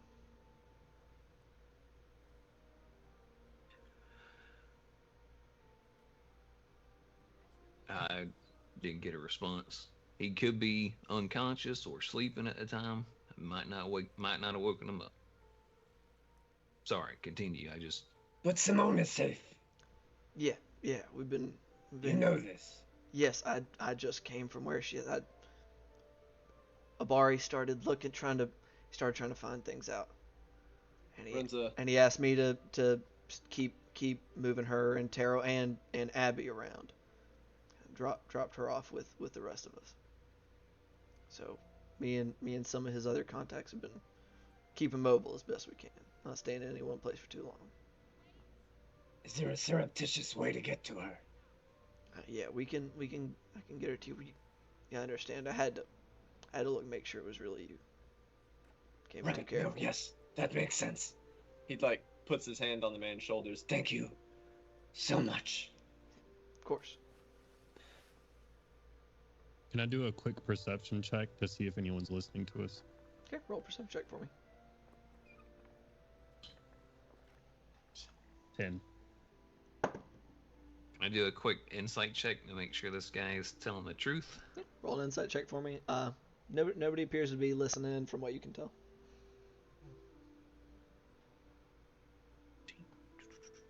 Will she be able to meet us here, or do we need to go to her? I'd rather not take her out in public. You understand? Right. 22. 22 seems to be on the up and up. Anybody new that walks into the bar or is following us for long enough, I would like to continue to check for people who are, I would say, flavor-wise, proficient in my craft of fighting. Right. But I'll say over the next little probably now that it's closer to actual lunchtime, what looks to be very clearly soldiers come of those of command, not your rank and file, but do start to kind of come in here and there. Definitely in the minority, but yeah, and that those of the combat profession. But they kind of side-eye you guys a little bit, but Alton doesn't seem bothered by you, so they leave it be. So, y'all stay there in the Phantom Palace, or what are y'all doing? I assume we're gonna go meet his wife. Right. How far is it? Not too far. They're currently kind of on the... I forget the map of Saltmarsh. We're going to say that is the east, if I recall correctly. No. Because the north is inland, I think, when I reoriented it. So, on the south, they're on the south side of the market ring, not kind of on the edge of the docks. Come with me. We'll I take a little bit of a long way. Things. 1 second. He's gonna dash back Okay. upstairs, and a couple minutes later come waddling back down with like 2 bags and a bouquet all, of roses. all his shit. And those. Not all of it, just the Just the the gifts. Just the gifts. Okay, you left the rest of your stuff like- up there. Y'all can have the suite for the night, I guess. Julian, Yes. put that in the bag of holding. What? The flowers. They'll crumple. If anybody knows They- you would by know they won't sight, crumple. which the people that are looking for your wife will, they'll know what you're going to go do. If they see that, I mean, it's pretty obvious. Those are gifts for somebody you love. He's just holding a bottle of wine and a bunch of flowers. Like, Oh. I'll make sure they don't crumple. I don't like care. super slowly and carefully put the flowers into the bag of holding. Very delicately place everything in there, and turn to Bart and Yak and be like, maybe we should stay back, let Julian handle this. Right. He can give you directions as he's going in case something happens. We can at least know how to navigate the city to get where he's going. For the first time out and about, I'll take the bag of holding off and throw it over Julian's shoulder. Oh, shit. We'll be right behind you, but we're gonna wait for a little bit to make sure it's for your family's safety. Muted, Julian. Still muted, Julian. Says, All right. I'll stay in touch. Oh, before you go, Julian, this kind of ruins the surprise. I haven't made gloobs, but I've been picking up woodland, and I wanted to make you all something special, but I thought this might actually be better for your son. Here, I'm gonna hand him the finely crafted the shark figurine that I had been carving. gonna hold it and look at it for a minute, and then jump and give Yakko a big ol' hug. Just clearly starting to get emotional. I'll Thank you. kind of freeze and hug you back. Yeah, of course. All right, Alright, let's Julian. do this. Come. Remember, you're a sea captain. Alright? You're an experienced ranger, and you're a hero. You'll be fine. I'll look over at his brother's friend. Let's be on our way. Yeah, come on. Sooner the better. Turns and walks out.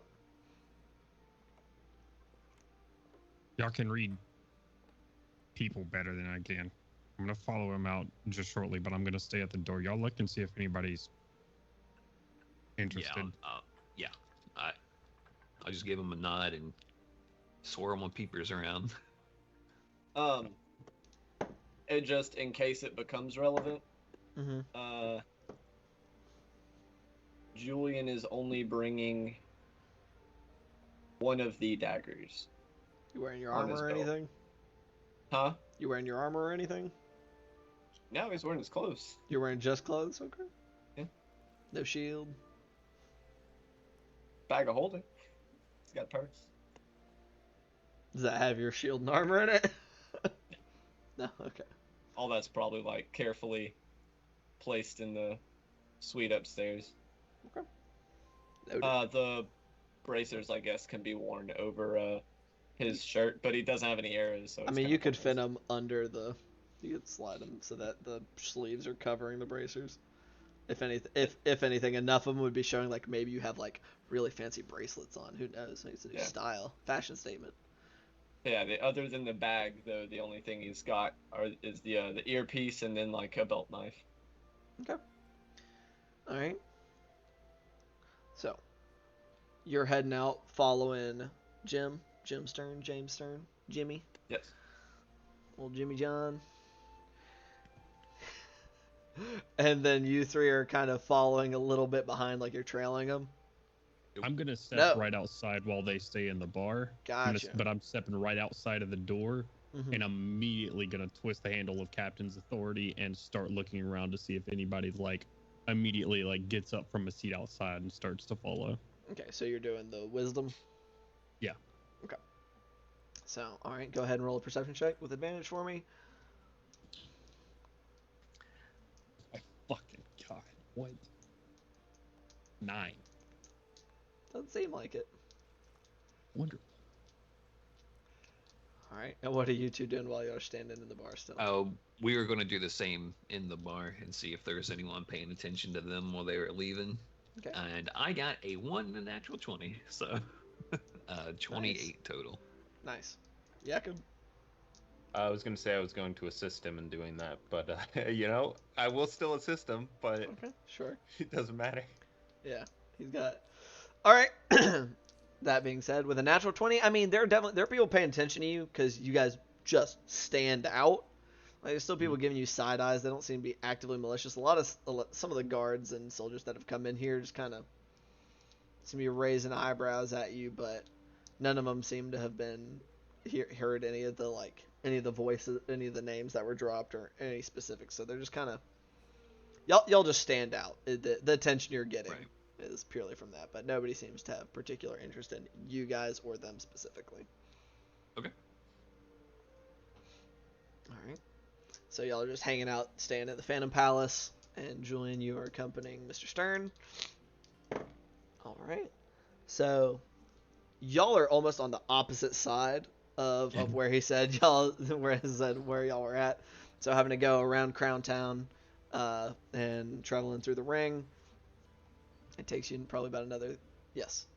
I completely forgot that he would not have taken off the medallion. I forgot that existed since I didn't make like a separate character sheet. Right. So he'll still be wearing that under his shirt. Yeah. So you still have the coin of the depths. Yeah. Basically, he didn't ditch any of his magic items. Right. Gotcha. So you still have the cloak of the manta ray on. Yeah. Okay. I forgot about that one. That's new. That's new. Gotcha. Okay. So But still got your medallion, bracers, still got bracers. your coin medallion thing. All right. So, which the charges on that are back after you used them to terrify your neighbors into submission the other night. That was a man who was not fucking around, right? But taking you probably about another half hour or so weaving through the streets and kind of actually adding on a little bit of time as, like he doubles back on himself a few times, cutting through side alleys that then kind of coming in like close to Crown Town and then weaving his way back out almost all the way to the edge of the ring and kind of then curving up into the docks before coming back into the ring and eventually bringing you up to a very just completely unremarkable, what looks like kind of a set of like apartments almost, and kind of quickly, and at one point he takes off his cloak while y'all have stepped into an alley and goes, yeah, put this on real quick, tosses it on you. Stand out, you stand out a little, just a bit. Right. It's kind of awesome. Leading you the rest of the way, then kind of get to those parts. You kind of going up a set of stairs, and then going up to a door, taking the key out of his belt, unlocking, slowly opening and listening, stepping. Julian also listens. Kind of waving you in. Yeah, come on. Closes the door, locks it again. Stepping back in, and this little apartment, as soon as you step in, is like completely fucking empty. Just seems like an empty apartment. There doesn't appear to be anything in it. Before he kind of walks his way back over once more into like what would be a closet, opens that up, goes in, and picks up a small section of floor that then takes you down a ladder into the base level, which from the outside appeared to be just kind of like a foundation, like a slightly raised foundation, and then kind of going into the actual first story of like the apartment building. But waving you down behind him, coming to an actually furnished area with not super giant, but still pretty luxurious. You see some boxes and things that have kind of shoved off to the side. Mostly looks like this is, usually a storage area for the goods which your brother deals in. But there within, as well as some comfortable accommodations. Looks like maybe a couple extra cots have been shoved in here. But your gaze is greeted by 3 familiar figures. A small, not as small as you remember, boy of the slightly tanned complexion and little grown out from last year. Remember, shaggy brown hair. A relatively plain looking woman with her hair currently pulled back in a ponytail, as you recognize as your wife, and a irritated but still very beautiful prim and proper woman that you recognize as your brother's wife, Abby.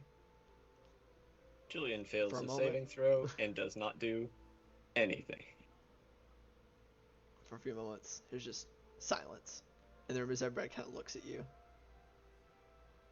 And Simone takes a step forward and kind of leaning her head down to look up under the hood. Just kind of pull the hood slowly off, maybe taking a step back while doing so. Simone. Julian? Julian? Simone. And will give her an incredibly big hug. And she returns it. Just embracing you and just... Full on I thought- theatrics, lifting her up and spinning her around before setting her back down again, kissing her forehead. Simone, you're okay. Yeah, Oh my God, I was yes. so worried. Where have you been? It's been years. That is a long story for a long time apart. Tara! And without letting Simone go, will stride over to his son and give him a one-armed big hug. Get one arm around him and you hug him for a second, and then you kind of feel like wiggling. 2 little hands on either side of your face. He kind of pushes your head back, kind of looking at you. Been a few changes. Papa, you look different. And Julian will just start to cry openly. Probably inhibitively. Faint kind of in the background from Abby. She's kind of standing there with her kind of arms crossed. It's good to see you too, Abby. How are you? He says from the double hug, not even facing her position he is currently in. Missing my husband right now. You wouldn't happen to know anything about that, would you? No, we tried to contact him, but he didn't answer. Really? We'll start looking for him very soon. How long have you been in hiding? And Simone answers, just under a month, perhaps. Maybe a little closer. We didn't know about the danger to you until yesterday or the day before. It's kind of a blur. We rushed right over. we I think the neighbors were given a bit of a fright. Originally, after you disappeared, we stayed at home for a long while. Abari helped provide when I couldn't make ends meet, but we wanted to stay at home. But close on a month ago, he came to the village and said that he had caught wind of some trouble and that we should probably come stay with him in Seaton. That makes sense. I'm an idiot. Julian will drop to one knee and press his wife's hand to his forehead. Just, Simone, I swear, the years apart were not voluntary.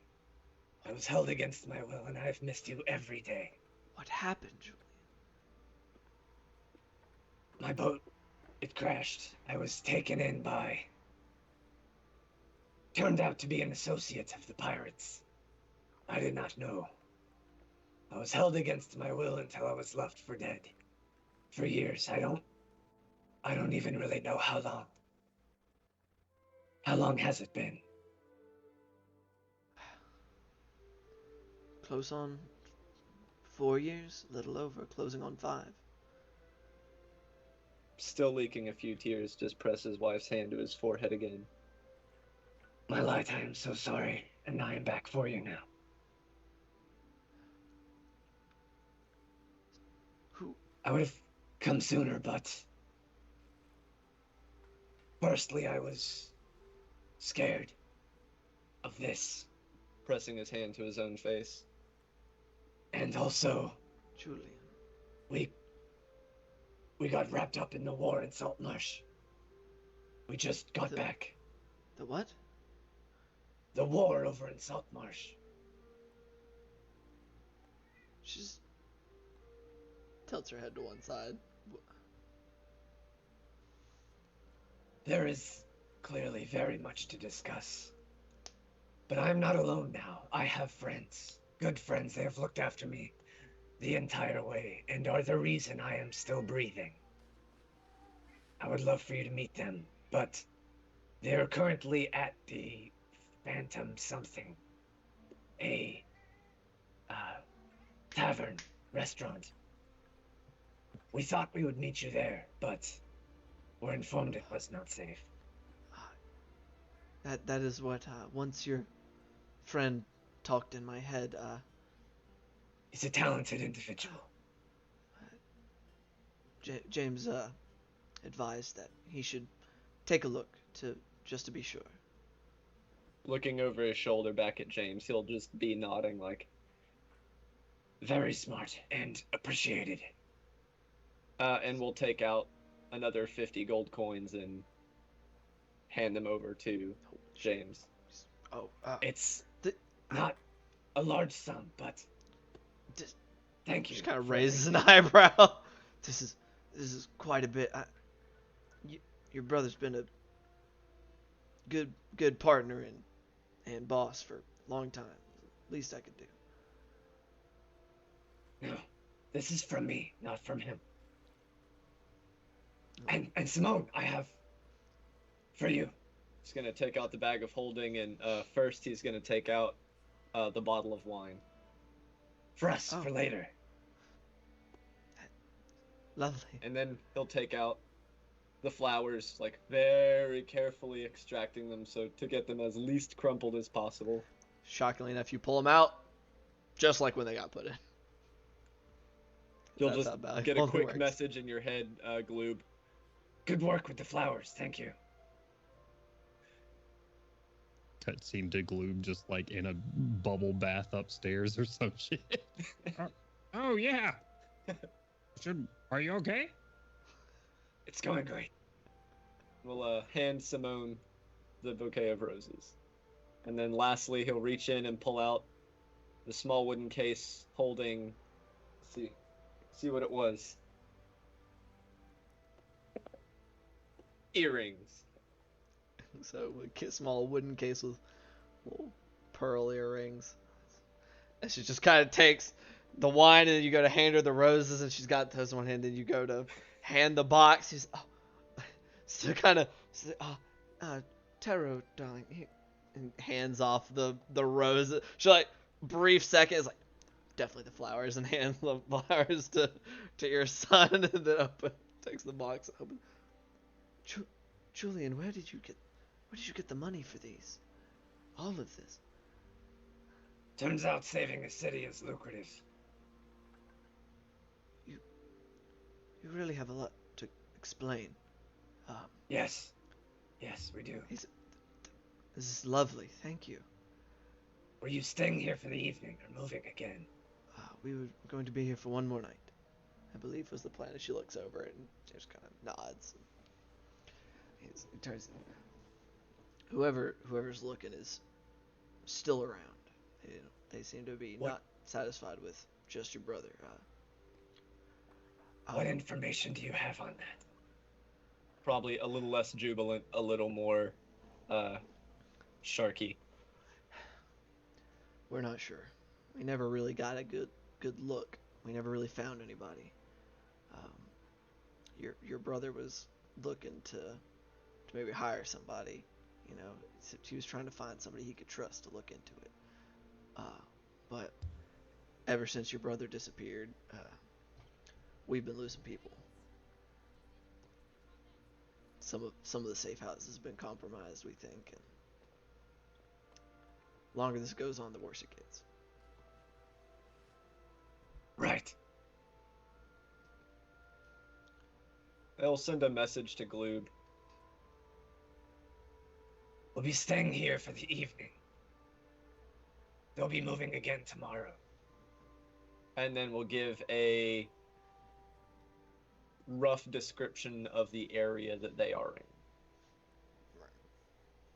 It's a well-hidden location, but in case something happens on your end or ours, you know where we're at. Close enough. We can get close. We'll be nearby soon. We won't try to get too close. Enjoy the nice location for the evening. Don't let it go to waste, but I didn't want you to not know where I was.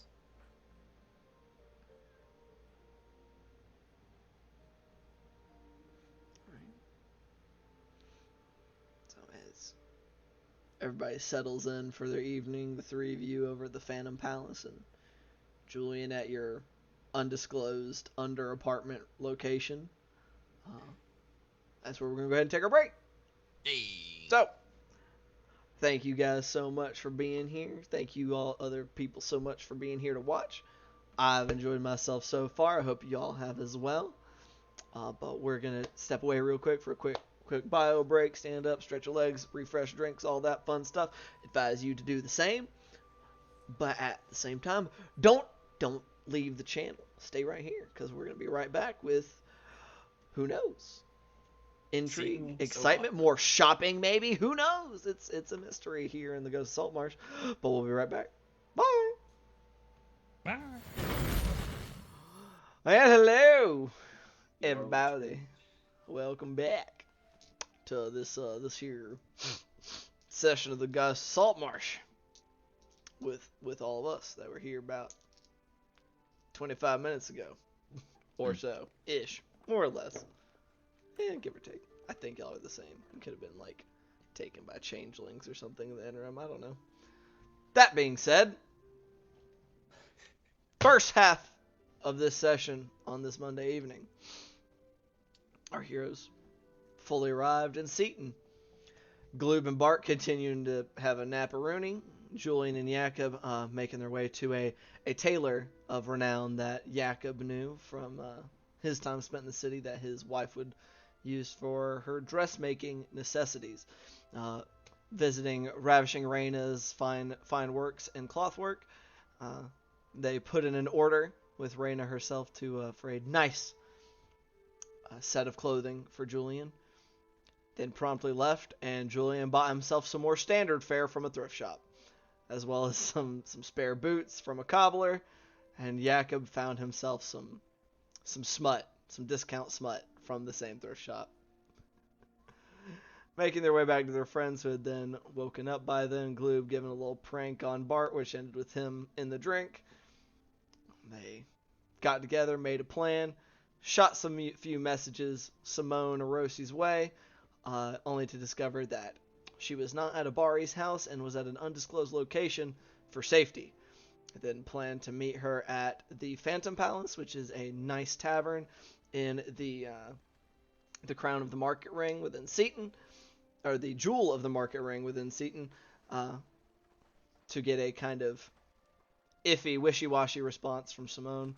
Julian picking up some gifts and things along the way, arriving to the tavern to discover that it is run almost entirely by unseen servants under the control of Alton Forge, who is the one of two actual people working within the Phantom Palace. Julian stepping upstairs to freshen up. Bart getting a little bit of revenge in form of having Jakob and Gloob drink large amounts of lemon juice out of ignorance, they ended up meeting with James Stern instead of Julian's wife, who is this Mr. Stern being the right-hand man and partner of his brother, informing him that he has been moving his wife around between safe houses on his brother's behest, as well as the fact that they lost all contact with his brother as of about a week ago. The rest of the party, aside from Julian staying behind at the Phantom Palace to keep an eye, make sure nobody's shown any particular interest, Julian went off with Mr. Stern to meet with his family.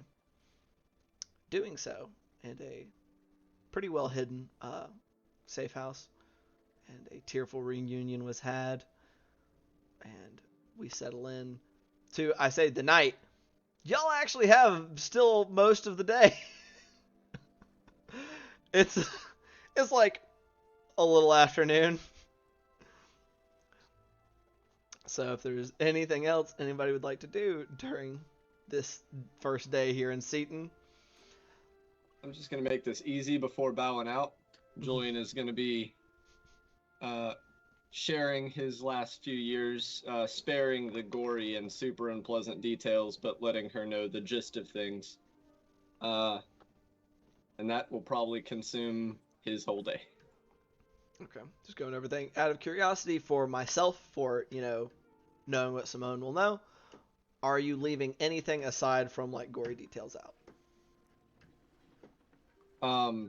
He's gonna be skimming greatly over the actual time on the island. Right. And then like leaving out any actual descriptions of violence. I think he means your patron. Correct. Gotcha. Yeah. I was gonna let him get there. I was going over trying to think of like a.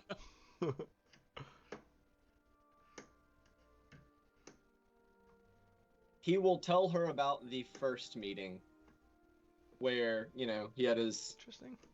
He was left for dead, but a strange force seemed to have saved him. Okay. All right, just checking. Noted. That's about as detailed as he'll get on it, though. Okay. And keep in mind, everything is being heard by both Abby and Taro right now as well, and Mr. Stern. They're all kind of small room, not a ton of space.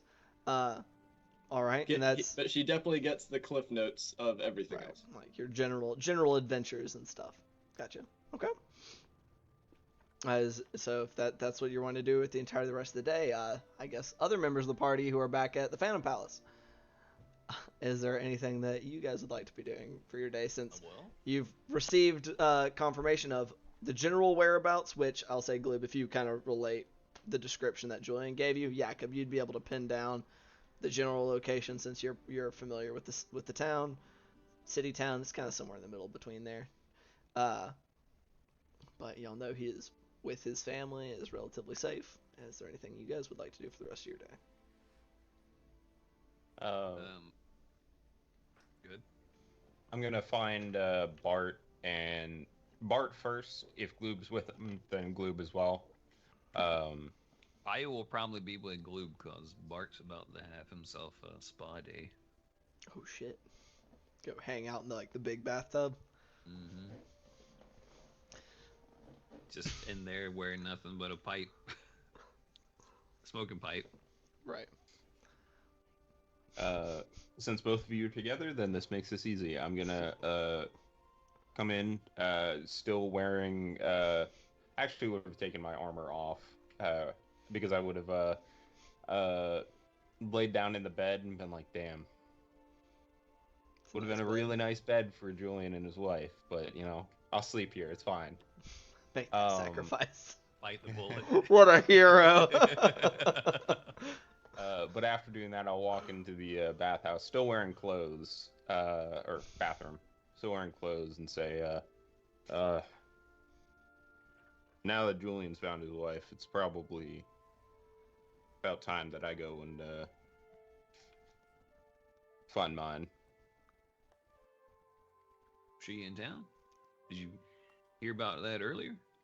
Well, I mean, last I'd known, she's still here. Oh, We still have a house here. all right. Oh, hold on. Let me get out. I can go with you. I mean, it might be better to have you here with Gloob, so if he gets a message, he can tell me. All right. Well, I mean, you're gonna get flowers. You're gonna get a bottle of wine. Get some jewelry, same as Julian, right? Of course, something a little bit different, but around that, yeah. Okay. I mean, if you got it handled, you know your wife better than any of the rest of us. So I'm gonna head out then, yeah. All right. Very clearly distracted. I mean, just be careful out there. You know, come back soon. Or somehow let us know everything's going all right. Or hell, bring her by and we can meet her. Yeah, I'd like that. She'd like y'all. All right, well, I'll be squeaky clean by the time you get back, probably. All right. I'll prune up like a raisin. Just take like a big old drag off the pipe. All right. I will spend the 10 minutes to put my armor back on. All right. So you armor back up. And where you then going? I will head to the jeweler and try to find a necklace with a bright ruby Mhm. for the centerpiece, as well as flowers and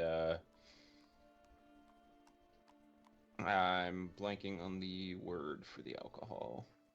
Wine, No, port, something. I'll go with port. Yeah, I'll go with brandy. brandy. That is what I was thinking of. Yes. We'll rotate through them. We'll get there eventually. Okay. Are you looking to spend about the same amount of money that Julian spent on things, just for ease of time? So yeah, mark off about 66 gold worth of stuff to acquire about the same thing, just of a different variety, similar cost. And I would like to head home. Okay. So after you and your wife married, didn't as her family weren't particularly approving of her choice, you didn't exactly get a spectacular dowry or financial assistance. So y'all you're actually heading kind of within the general region of where Julian is currently shacked up, kind of on the less wealthy side of the market ring.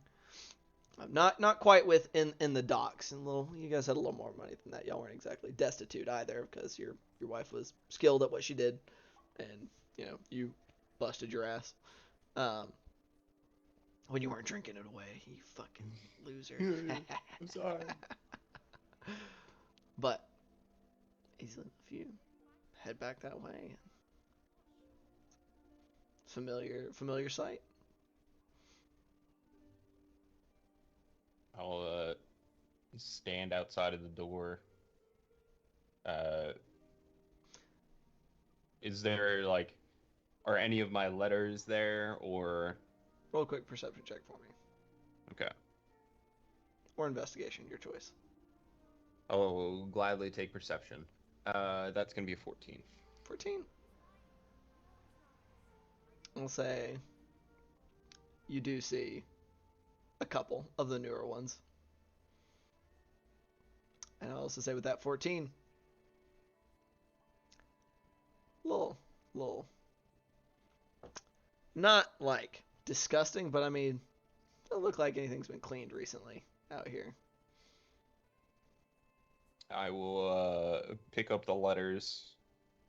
So, and it's not all of them. You assume maybe some of the older ones either got blown away or picked up as trash, or you don't know. But some of a couple of the more recent ones are there. And I will I'll try the door. It's locked.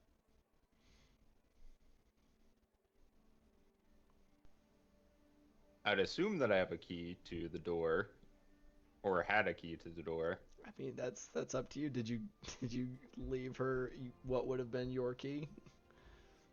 No, I would have kept my key. Go to keep your key. I'd say you still have a key to the door. I will. I'll try it. Click. And then I'll walk in. Just saying, Brandy, or are you home? Is anybody home?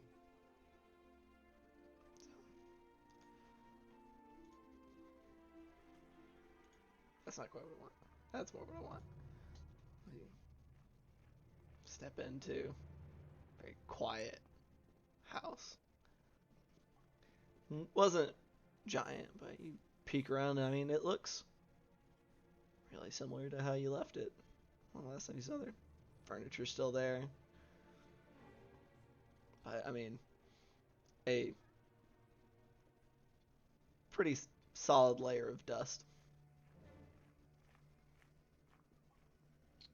I will go and sit down at my table in the kitchen or wherever it is. Kind of smile, put down the wine and the necklace, and then just start talking to the air and talk to my wife and tell her about what I've been up to. And at a certain point, you definitely noticed that Senna's still there, kind of bobbing along by you. She looks kind of confused as you just start talking to Brandleth, who is not here. But she seems observant enough to just kind of leave it be. You sit there and talk for a while. I will, just like Julian, take as long as it needs to tell my story to the air. Probably takes you a little less time, as there weren't the years of imprisonment to gloss over, but still, I'd say it takes you a good chunk of change, especially depending on how detailed you're being with your accounts. So you spend as much or as little time as you would like. I would spend like a few hours in the house. Then I would leave the letters next to the wine and the necklace, and lock the door again. Okay. And I'd find somebody that I think that would be in a relationship. It doesn't really matter. And give them the flowers to give to somebody special to them. Just kind of keep an eye out for somebody that you like. You look like you have a partner. Take it. Easy enough. You're not 100% on whether it was accurate. Somebody got a bouquet of flowers to enjoy for themselves or to hand off to a loved one. And on the way back, I'd like to pick up a couple things, What you but looking for? I'll send that. I'll send Just the some full list to standard you. purchase. Yeah, Okay, it's sure. standard stuff. You can do that whenever you're ready. Okay, so that's taking some time. Glib and Bart, y'all are. The three became two back at the Phantom Palace. Anything in particular you guys would like to be doing besides soaking in the big tub? No, I'm mostly chilling, Okay. relaxing, having short rest after short rest after short rest. Just not leaving the tub. We could go explore the city a little bit. This place seems nicer than Saltmarsh. I thought Saltmarsh was the big city. This city's much bigger. Significantly. Yeah, you're right. We could go see some sights. But I mean, Yakka might be back anytime with his wife. Yeah, we need to take a. There's. What do you call them? Attractions. Yeah, stuff like that, right? Attractions? Yeah. Things that attract people to go there. I feel like Yeah. someone's about to shank me and bark. Sorry. I was like, I forgot to change the music. Let me do that real quick. Like we're in American There we Psycho go. or something. Like. Sorry. I got it. We're good. Or just Psycho. Right? Pay no heed to the creepy music. Oh, there's calm loot. That sounds cool. Yeah, attractions, right. I don't even know what there's much to do in Seaton. I mean, It's gotta be, right? Isn't it like the capital or something? yeah, it's big, all right. I mean, there might be like, I don't know, like a theater or something like that. Might have some plays people are performing. You want to go see one of those, or I don't know. Maybe. I told plenty of stories before. It'd be interesting to see what you can do with a whole group of people trying to tell the same story with costumes, and I don't know, some of them got singing and stuff too. Sounds weird. Yeah. We need to wait till Jakob gets back, though. Yeah, alternatively, if Jakob finds his wife and he doesn't come back after a while, since he's not going to be around, we could also just get shit-faced drunk and not leave this tub till morning. Jolien might need us. Yep. That's fair. All right. Okay, so scratch that plan. No. Postpone. Postpone. Yeah. You're wise beyond your years, Blue. Well, I guess we'll just wait and see if we hear back from Jakob anytime soon. If not, we can dry ourselves off and see what the town's got to offer.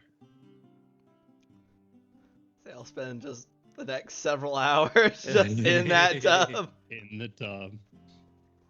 I'll say it's weird. It just stays warm. You're not sure how. Fancy places. You're not quite sure. You know how they do it. I imagine like fucking Gloob and part of like water staying warm. They might have an idea how, but they're like, no, I'm not claiming it. God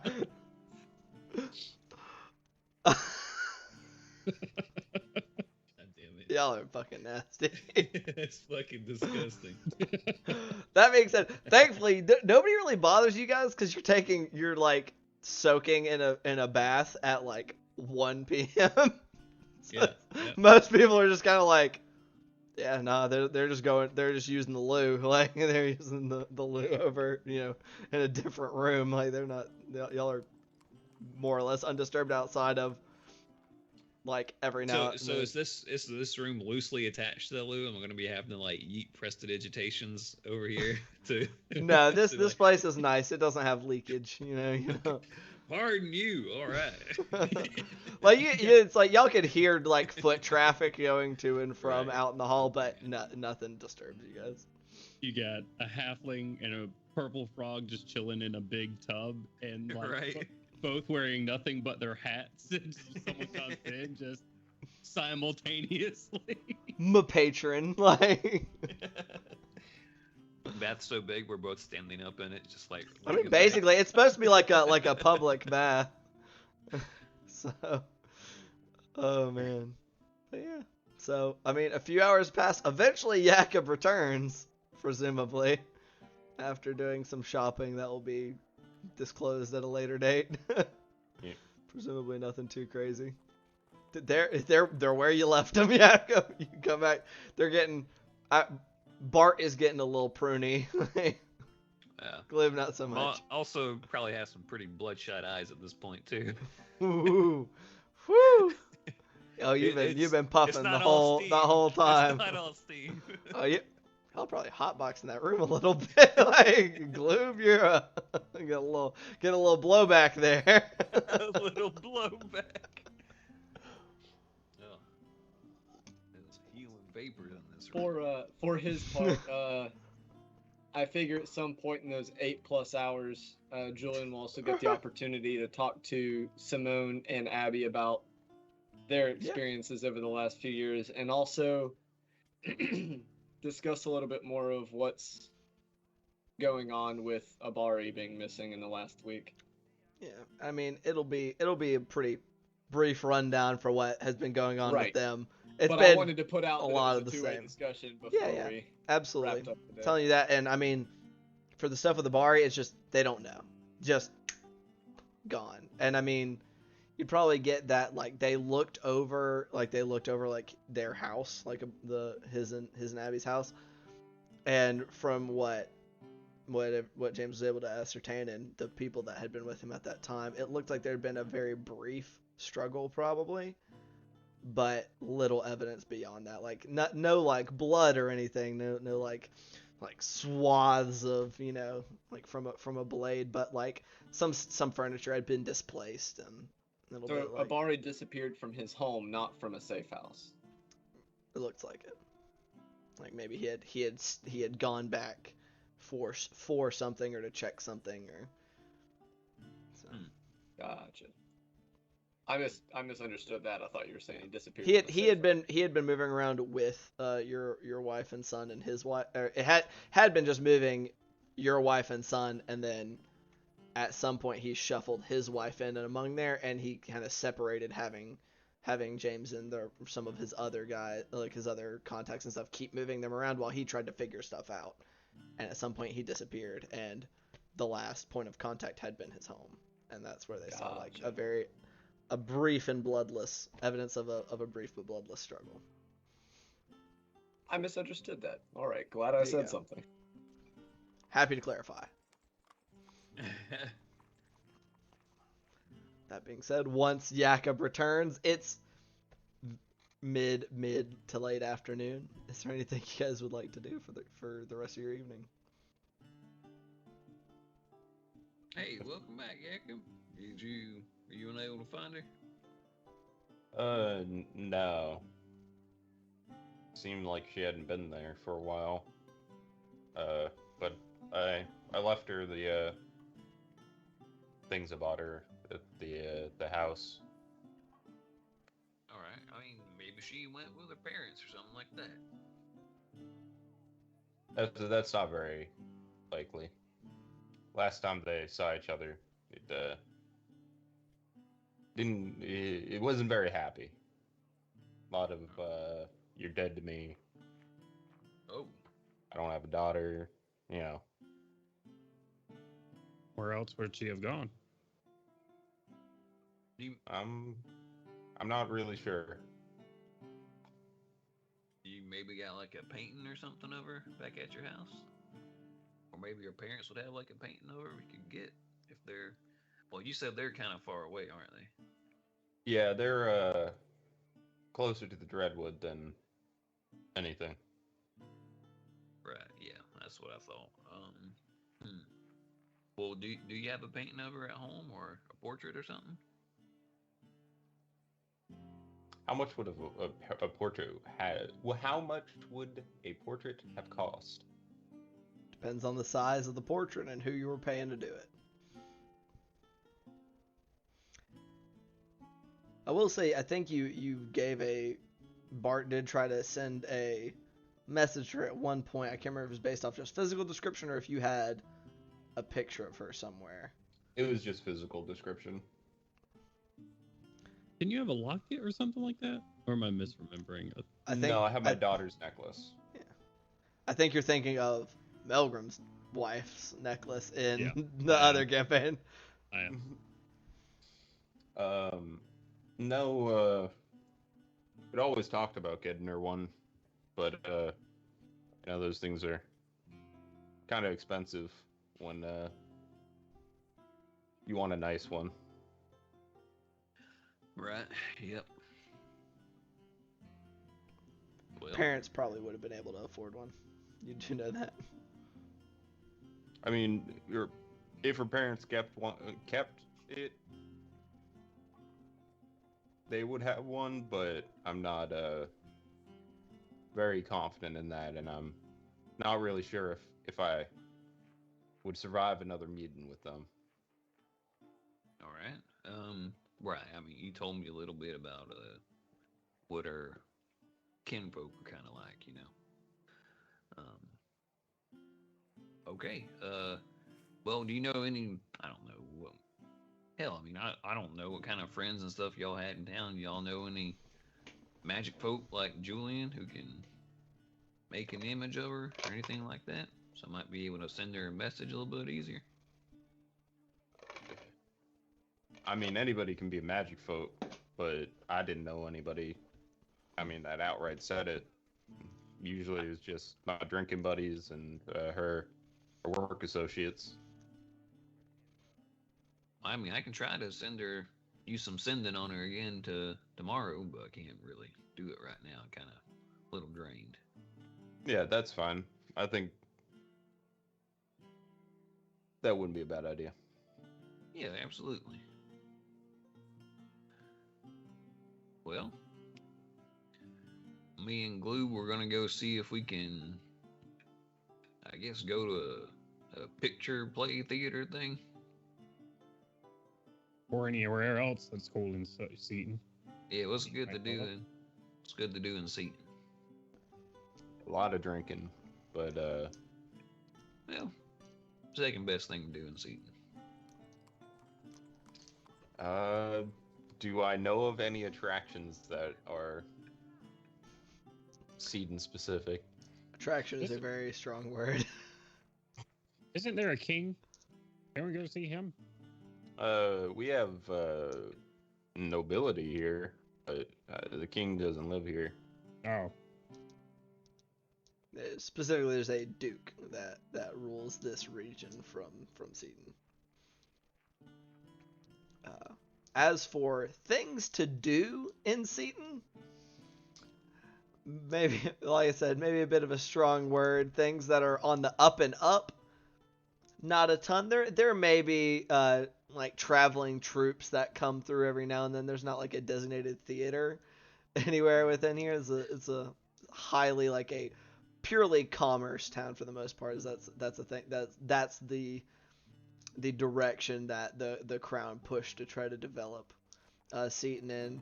So there's probably maybe troops of performers or bards and things that perform at various taverns. More on the down low, you might be able to find some more illicit like gambling areas that aren't just people playing cards and dice in taverns. Or there's probably some of the seedier bars down on the docks that do a little betting on some fighting or the like. A lot of it is people making their own entertainment. I'll tell them about there's some troops, some music men that come in and out, but I don't know if there's any here now. Used to be down near the dock, the bar near the dock. There was some fighting that you could watch and bet on. Or participate. I did get some coppers off. Oh. Back in the day. Oh, there he is. I'm back. Really? I'm surprised by that. I got some coppers off. Wait, are those is it legal to fight in those, or is it kind of like a shady thing? Well, I mean the guards do sometimes. It was mostly a lot of alcohol and my friends kind of pointing me into the ring and saying go. Oh, you didn't like it none? You used to be a bad boy or something? I mean, I'll take the money, Ben, but All right, fair enough. That might be a good place to get information. Oh, where everyone's fighting? It's not on the. If they're trying to hide it away, they're going to be people that are trying to not draw the attention of the law as much. There may be someone there that knows something.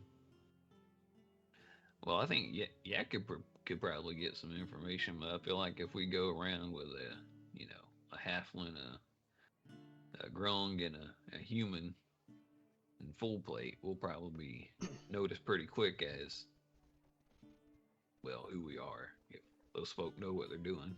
What kind of fighting was it, Jakob? Is it fists only? that's all I ever did. I wouldn't want to, hurt somebody permanently for just some betting.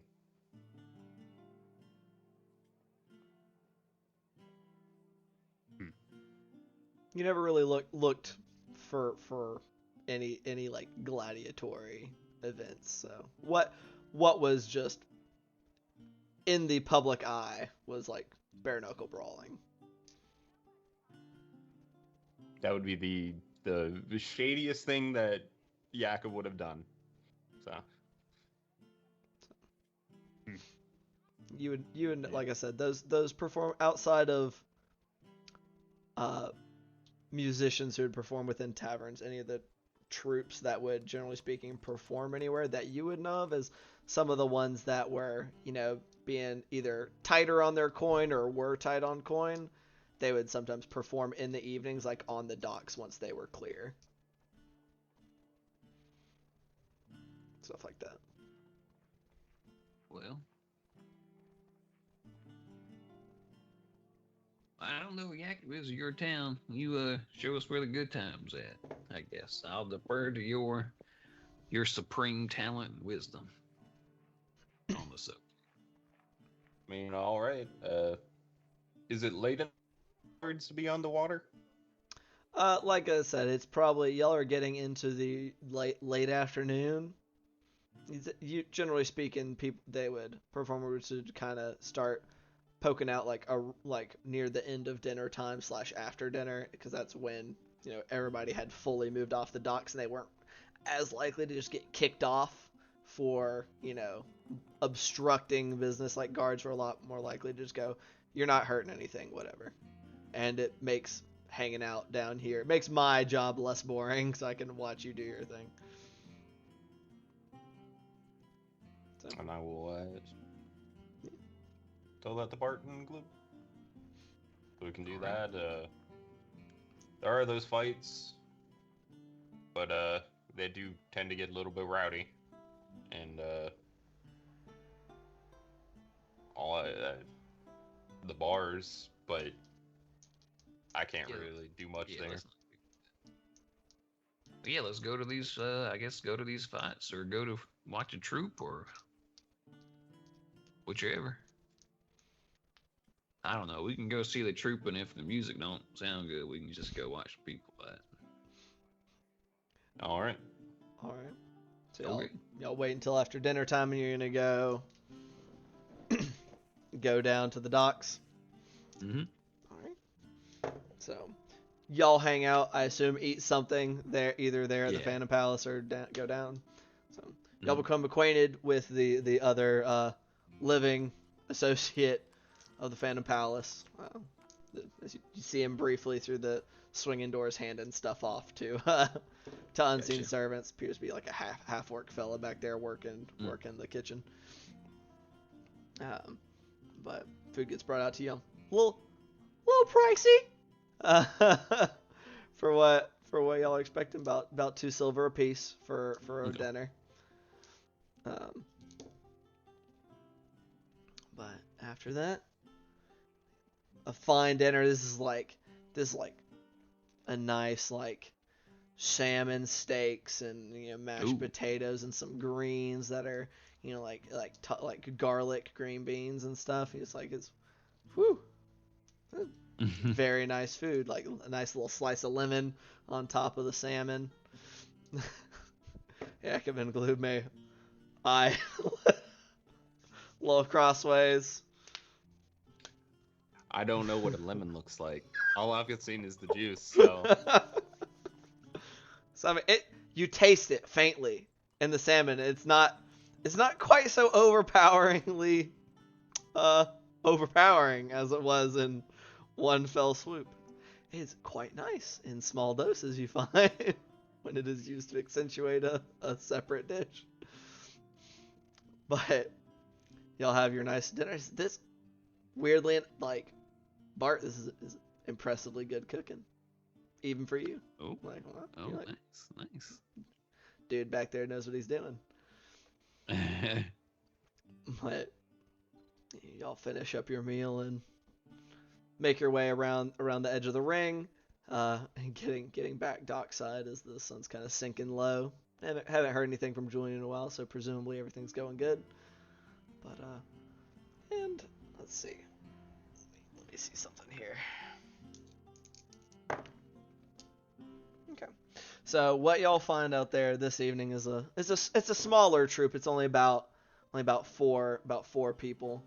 I make sure like you got like there's a gnome, a nice tall like lithe elf, and a couple of humans working in this troop, and they are performing. And they're not performing a play, but they're doing like a musical of sorts, short form. Let's see how they do actually. A yeet. Ooh, okay. And they're pretty good. Like Pretty good. the voices on them are very solid. The dancing is like maybe a slight trip up at one point, but you're not sure if it was actually a trip up or their recovery was good enough that you're like, oh, maybe it was just part of the performance. Gathering a pretty solid sized crowd, and after the fact, kind of they've got like some. I guess they have hats. I'm not sure if they have hats. They have containers out, and that some people are pitching some coins into and kind of collect after the show. And they perform for a while, probably for like a solid like hour and a half, maybe 2 hours after, as people are kind of getting out of dinner and going back into the bars for the people that are just out there to get fucking wasted, which is a lot of them. These guys seem to time it pretty good around that time as everybody's starting to drift off. They kind of call it quits. They start packing up their things, collecting their coin, kind of counting out. Some of them kind of squinting. One of them holding up what looks like a button. Son of a bitch, throwing it away. But it's a good evening. All right. Yeah. Well, I mean, I'll throw a couple of coins in there. Sure. I'll That's also too much this show. Toss a coin to your performers. Indeed. Oh, tribe of plenty. Oh, tribe of plenty. Indeed. Well, Oh god. And it, as Jakob said, on the dock side out of the various and sundry bars, it starts getting a little rowdy as the night begins to wear on shortly thereafter. Some people getting chucked out of bars, some just little. It's Jakob. It's home. Take a deep breath in. Ah. I missed this. Glue, it is Beer and chaos. I don't know where to be scared or excited. let's go see these fights. I reckon if they're still going on. How late they go? Oh, are these not it? I saw people flying out of the air. I thought these were it. You do No, those are the. as if on cue. Yeah, they're going And right stay there. out. He lost. How do I bet on the other guy? I mean, I'm pretty sure the bouncer's gonna always win. All right, let's go bound on the bouncer then. No, I think these are more fair fights down at the dock. Those guys are just getting drunk off their ass and being buttheads and getting thrown out in the street. Oh, Yeah. Nothing spectacular. goodness. So, Yak, if you taking him over to where the fights Yep. occur. So, Or at least where they occurred last time I was there. yeah. You know, they consistently occur over at the Docker's Delight. Making your way on over. You know, it's owned by a kind but elderly gnome woman by the name of Edna Delby. And that, small she may be, she has a hell of an arm on her. But you make your way in, and it's one of those where it's kind of, it's got, you know, Docker's Delight over there on the front, and it doesn't just have a normal door. It's kind of like an open bar, but then it has an inside as well, and it looks like you can see like kind of rolled up like sections of what probably used to be sails that look like they like unfurl down and kind of close off the front when they're not open.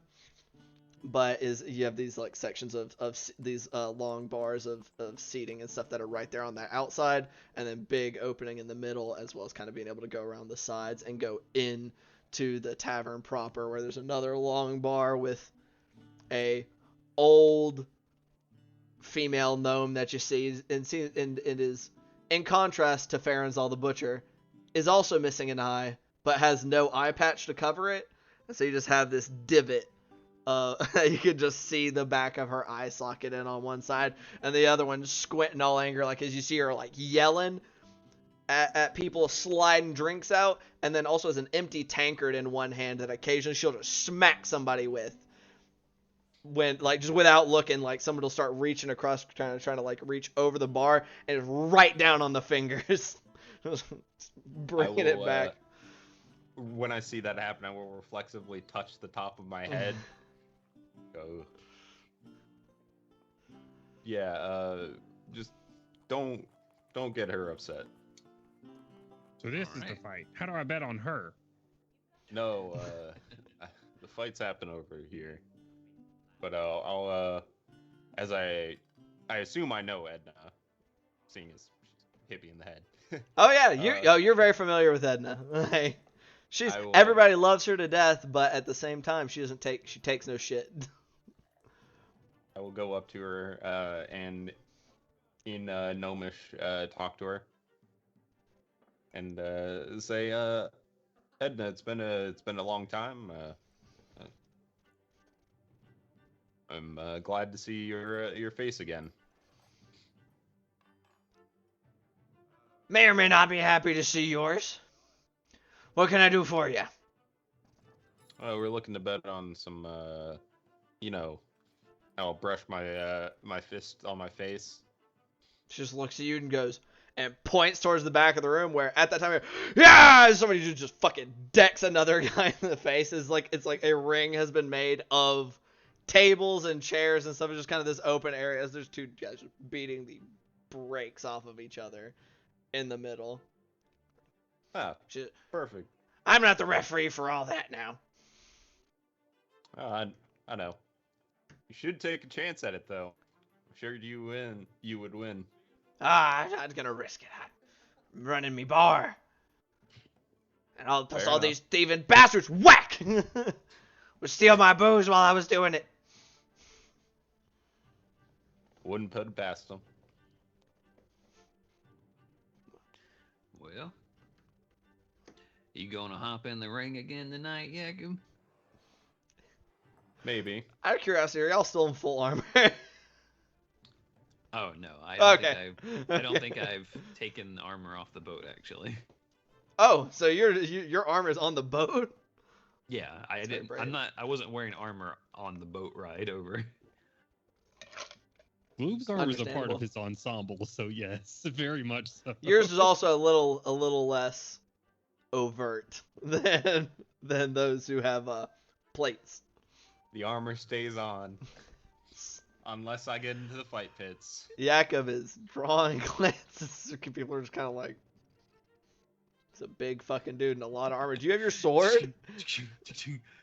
Oh my fucking god. You're definitely getting looks. People are like people elbowing like, you do something? No, did you do something? Anybody got a bounty on anybody in here? Like, just kind of like loud whispers of drunk people who think they're being, a little on the down low, and they're not.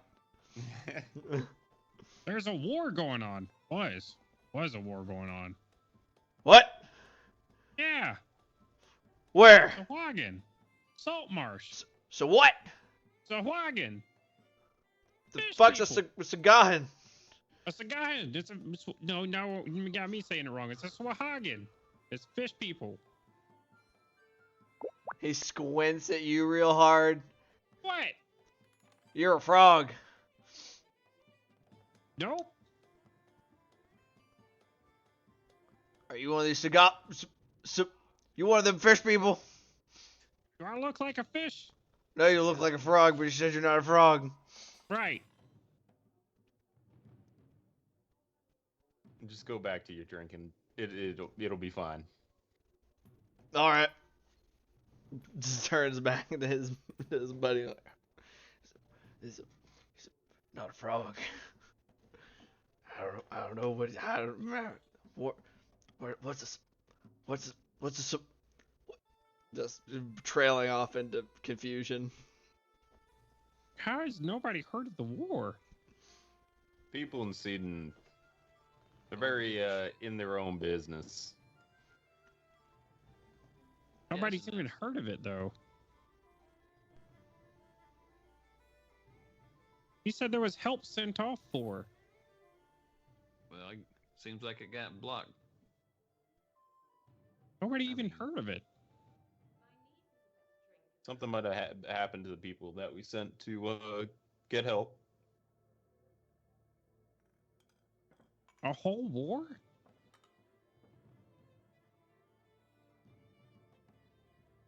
I don't know what to say, Glue.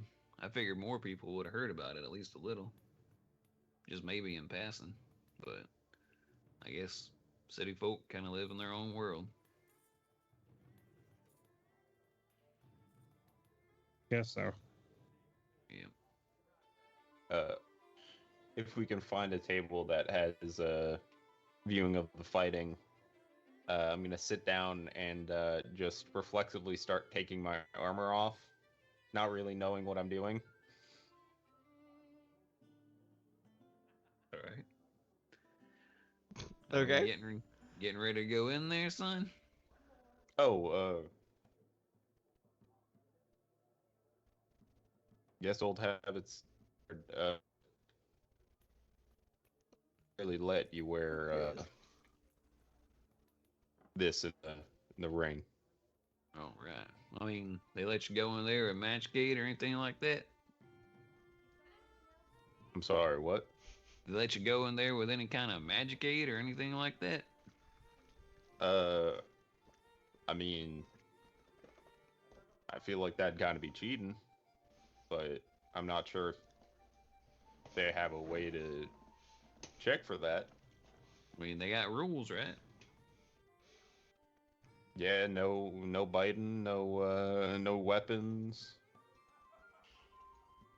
No, don't hurt them too bad. You know. That didn't sound much like no magic to me.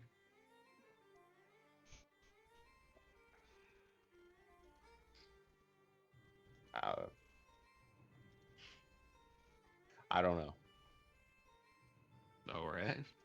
I ain't ever heard about it happening.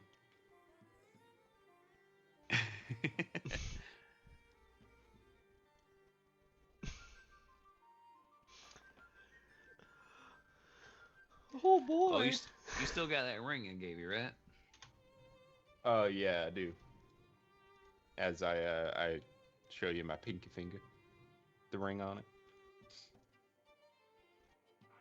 All right. Well, when you decide to fight, maybe ask someone about the magic if it's bothering your mind, and we'll see how this goes. All right. I will watch one or two fights and then find a betting somebody who's doing the bets and say that I want in. Well, first off, we need to. Well, is the person he's talking to seeming like someone who's remotely official? No. Okay, It looks like I'm just talking to a there's dude. some guy who's just kind of like, all right, I got bets on one eye, the big guy. All right, yes, you kept, yep, okay, 3 on him. Okay, it's just kind of going. He just seems to be the one kind of organizing it and handing things out. It just seems somehow keeping track of yelling and hands going up, and maybe not official, but he's been doing this for a bit. Yeah, I'll just call out and like kind of a yell because I don't think I'm going to get attention from, visual. Do they got any rules of these fights? What? They got any rules of these fights? Don't kill each other.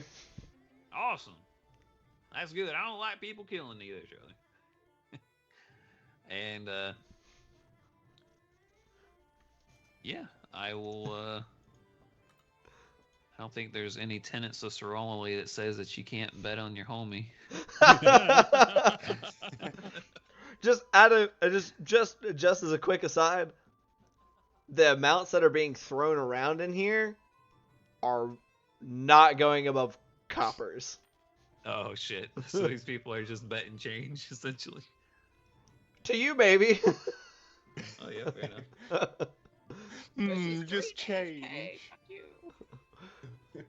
Adventurer privilege. How many people are in there? In this bar total, probably like 25 people are crammed in here right now. Like all told, How much is a drink? probably like 2 copper, maybe. Then All right.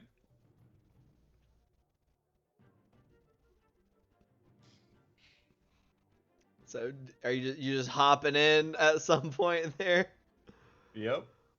Okay. Before Julian hops in there, I'm going to cast Warding Bond on him. Oh my god. That's fucking overkill. He gets +1 to AC and resistance to all damage. Oh, shit. Well, I have to be within 60 feet of him, and I take half the damage he takes. Okay. All right, so that means your AC So I is can just sit currently here and 13, heal myself right? while he's in the ring. Yep. Sitting there just trying to drink your beer, and every few seconds just. Oh Shit. You gotta dodge a little bit better. All right, Jakob. So you get in the ring with some first guy. It's some burly looking sailor dude. You are much burlier. Standing there shirtless. Yeah, just Got absolutely the fucking T-pose. jacked. Like, The T-pose. you're T-posing on this poor Not, fucking guy. not T-posing, but you got the fucking, like, the shoulders out. Like, Here, you bowing up on him. This guy doesn't appear to be making a big enough talk to make people want to bet against you, really. My bet's going on to Jakob right about now. Roll initiative for me, I guess. Jakob will see this poor fucker. 4. 4? I let him get to 1. Let's see. He beats you with an 8. So you guys get in there. He's too drunk to really seem to give much of a shit. Oh, shit. Yeah, he's like, I don't fucking care. I got this. You're going down, bitch. You fucking. He's like, you're going down, fatty, and gives a swing of fucking fist at you. Oh god, this is bonus. Not high enough, probably. Holy shit, he hits you with a 13 exactly. What a guy. You take 2 points of damage, down to 1 point of damage. Bart, you also take a point of damage. Just camera pans over to Bart on the side, just like. As he just kind of comes swaying up to you and just fucking lets out a jab, just kind of catches you right across the cheek. Just kind of, oh. Your response? Bart's got a shiner. That's gonna be a 22 to hit. Fuck. That hits. 6 points of damage. You just kind of fucking catch him just like right with a return uppercut, and he's just stumbles back. He's not down quite yet. You're kind And of the second- shaking his head. It's a natural 20. Please don't outright kill What this. what man. does that? I'm trying to think. Does that? Do you double anything on an arm strike? Like Two plus. so one. 2 Yeah, plus two. the strike, so you do 7 damage. I mean, it hits him. Just one uppercut immediately into just like a big hook, and just go, boom across down. I Fucking dude.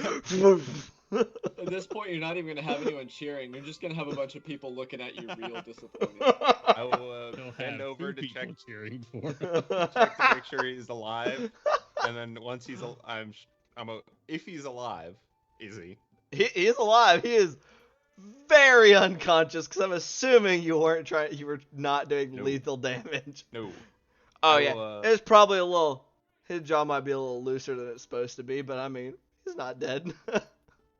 After checking that he's alive, I'll hop back up. Yeah. People, Not whoa! dead. Everybody He's just dead, but like he's not dead. absolutely fucking wasted tavern full of people that was like, yeah. Yeah, I'll try to call out, yeah, Jakob, save your Saltmarsh. Okay, hold on. Let's see. Are you staying in, or are you bowing out after staying the in. one? Oh shit, let's go. Oh hell yeah! Hold on. The gauntlet. Let's see. Let's see here. Let's see. You The got last you just round they put in a Tarask. you just 2-shot somebody. So let's see. We're gonna bring in some guy looking like fucking Brock Simpson now. He's got the... I'm trying to see. Hold on. Let me get a little.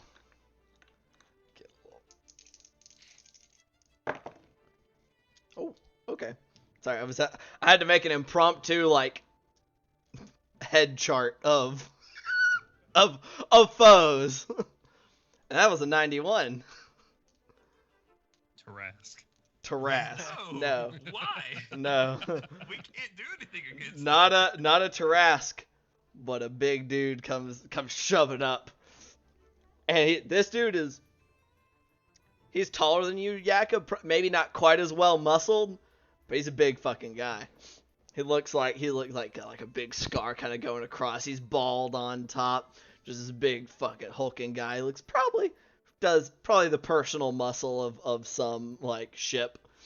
He comes up, all right, you me, stepping over into the things like no shirt on either, soaked in sweat, smells like booze, fucking ready to go though. Roll initiative for me. Yeah. All right. Yeah. I'll make a bet of, I don't know, 3 silver on Jakob. Oh shit!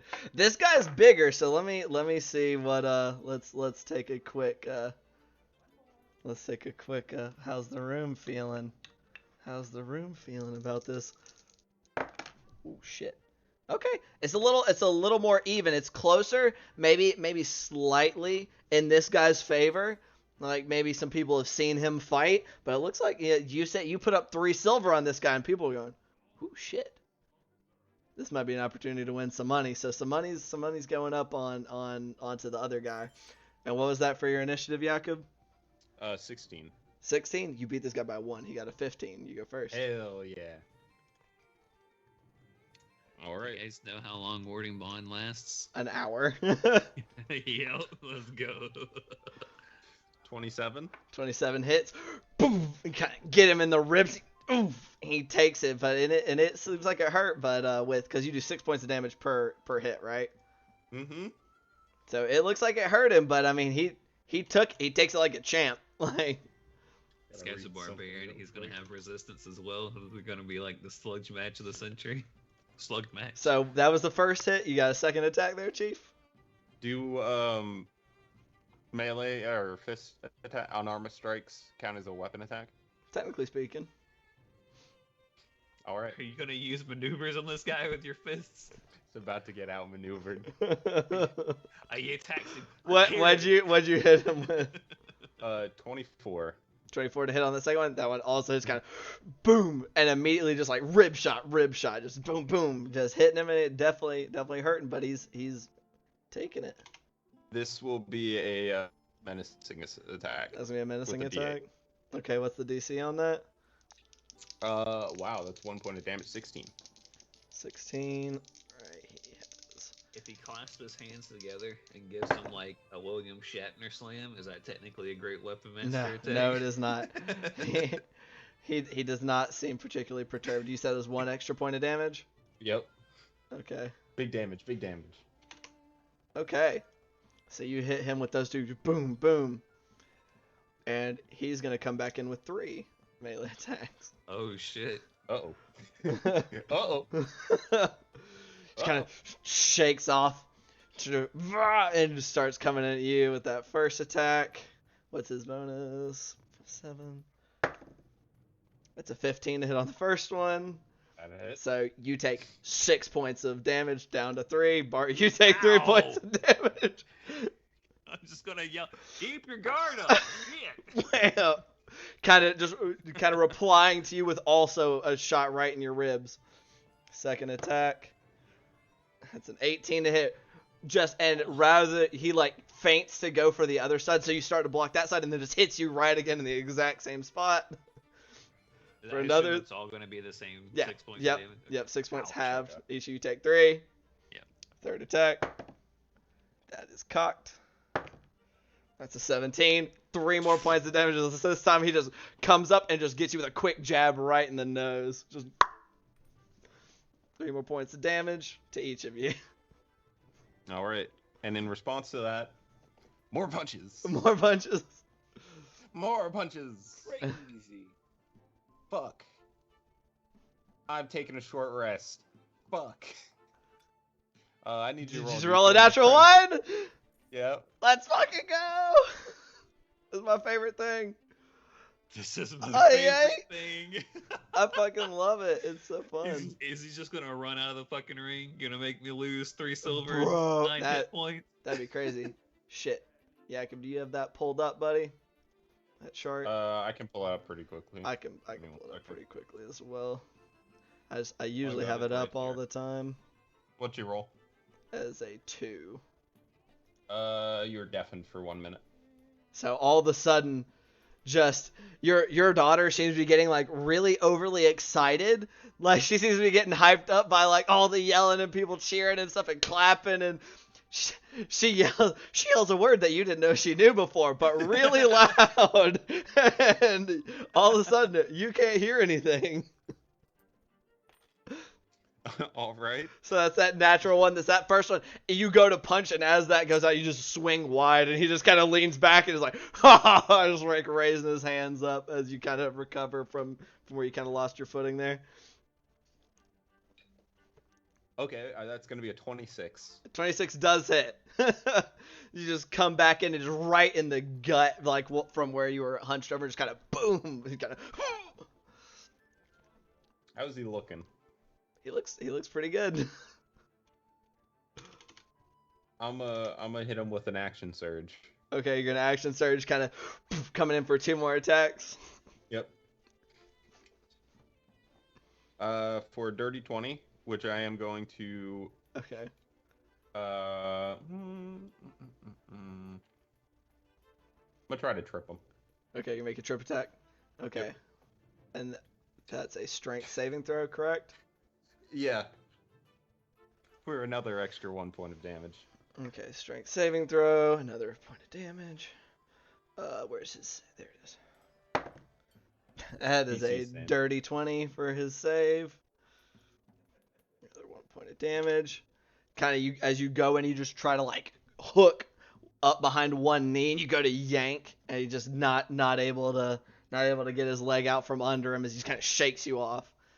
Second attack from the action surge. All right, this die's going away. Is that another natural one? natural one. Roll a quick dexterity saving throw for me. 18. Okay, 18. You go and you punch, and this time it's as you go to punch, your like foot like slips on like a puddle of booze, and you just go wide, but you're able to keep your feet. You don't fall prone. As it comes into his turn, and he's gonna come in and he's gonna try to shove you over. He's gonna try to trip you. Not a trip attack. So this is contested athletics. Okay.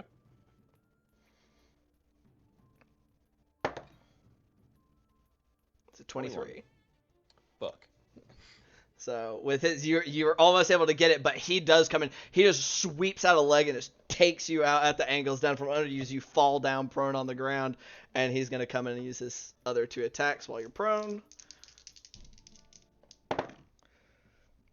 So that first one's gonna be a 14 to hit, just kind of kicking you in the side for 3 more points of damage to each of you guys. And then another 17, 3 more points of damage to each of you guys. He goes for a kick, and then just kind of punches down straight at you, kind of like rebounding you the back of your head off of the floorboards. As he does so, just kind of, you're still ringing and recovering, just turns around, yeah, kind of as he taking like a little bit of a loop around the y'all small impromptu arena.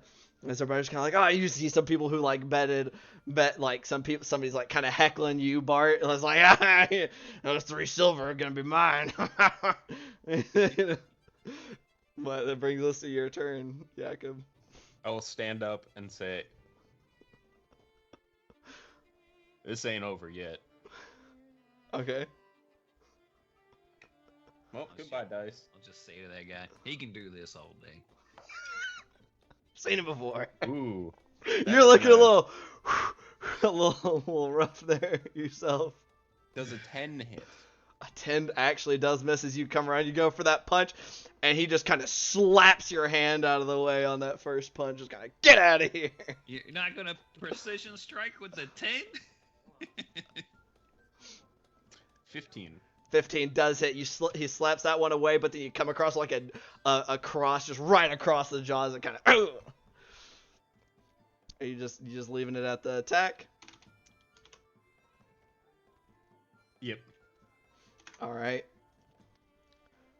Smack hit him pretty hard, and he kind of coming around, and he's gonna try to grapple you.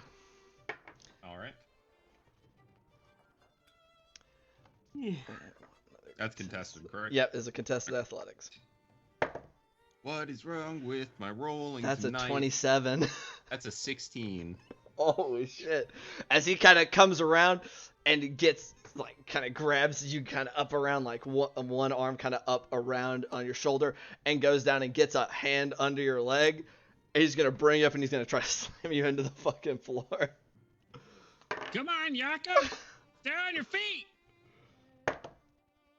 Oof, that's an 11, so he actually, I'm flavoring this as an attack, so he's not quite able to get you up and onto the ground, because your AC is 13 right now, right? Mm-hmm. He's kind of wrestling you for position. He's gonna try to go for it again, just try to throw you the other way, down onto the floor. Jesus Christ, that's a 9. He just can't get you up in the air to get you down on the ground. You're too dense, you're too heavy, but you are currently grappled.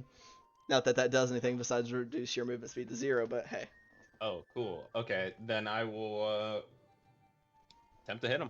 Okay, go ahead and swing. Yeah, fuck him up. 17, and I'm going to... Can you trip somebody who's grappling you? Technically so. I feel like you'll both go to ground, but sure, why not?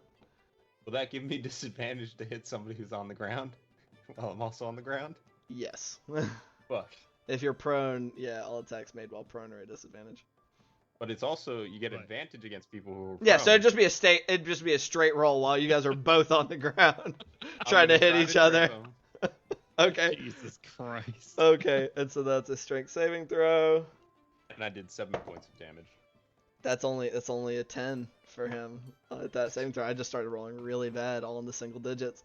So you guys go, Oh, no. boom, and so that was how much damage on the D8? 7. 7. Oh, 13. so bring you up to 13 points of damage on that hit. Very nice. That hit trying to really seeming to get him as you just kind of like go for like the side of the knee, and as he does so, just kind of reversing that on, like using his own grip on you and slamming you guys both down onto the ground. You're now both prone on the ground. All right. Fuck me, that's another 2. But I hear a voice in my head saying, "Precision strike." So make sure you're keeping track of how many of I your am. superiority dice you've used. That's another 7. So 7. that's going to bring it up to 17. 17 will hit. Hey, there you So go. for 6 points. Boom, and kind of getting down and using your training and getting in that other hit, just kind of just boom, hammering him right kind of in like the solar plexus region. You kind of hear the while y'all are both down there on the ground. Bring us to his turn.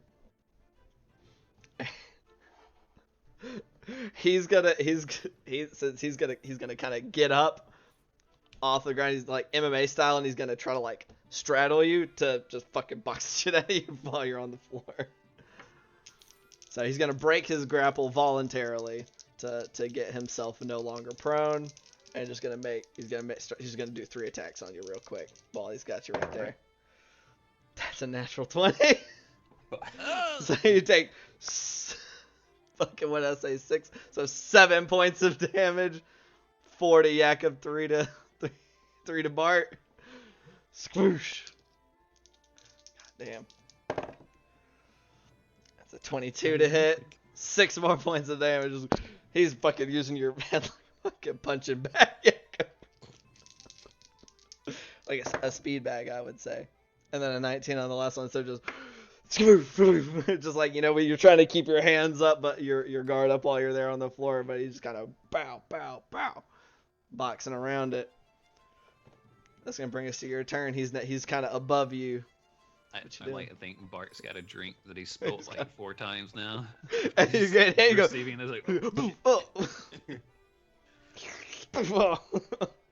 you're gonna come back and Bart's just gonna smell like he had like 15 fucking drinks, but it's just been the one.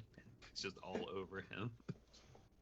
Can I look around for anyone at the fighting pits that may look like they might be recruiting?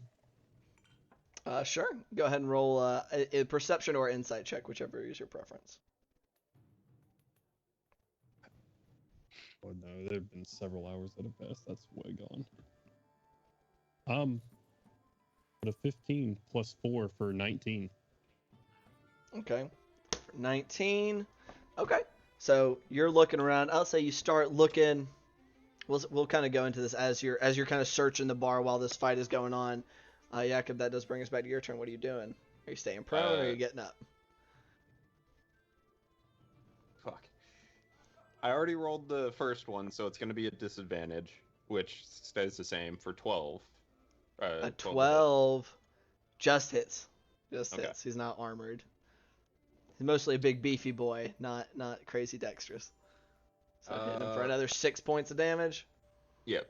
And then I'm going to stand up and try to hit him again. All right, so you get up, you just kind of catch him like a little bit of kidney shot, and then kind of get yourself off the ground while he's still reeling from that. I am not kidding. This is my 5th 2 in this fight. Anything you want to add to that? Using my final D8.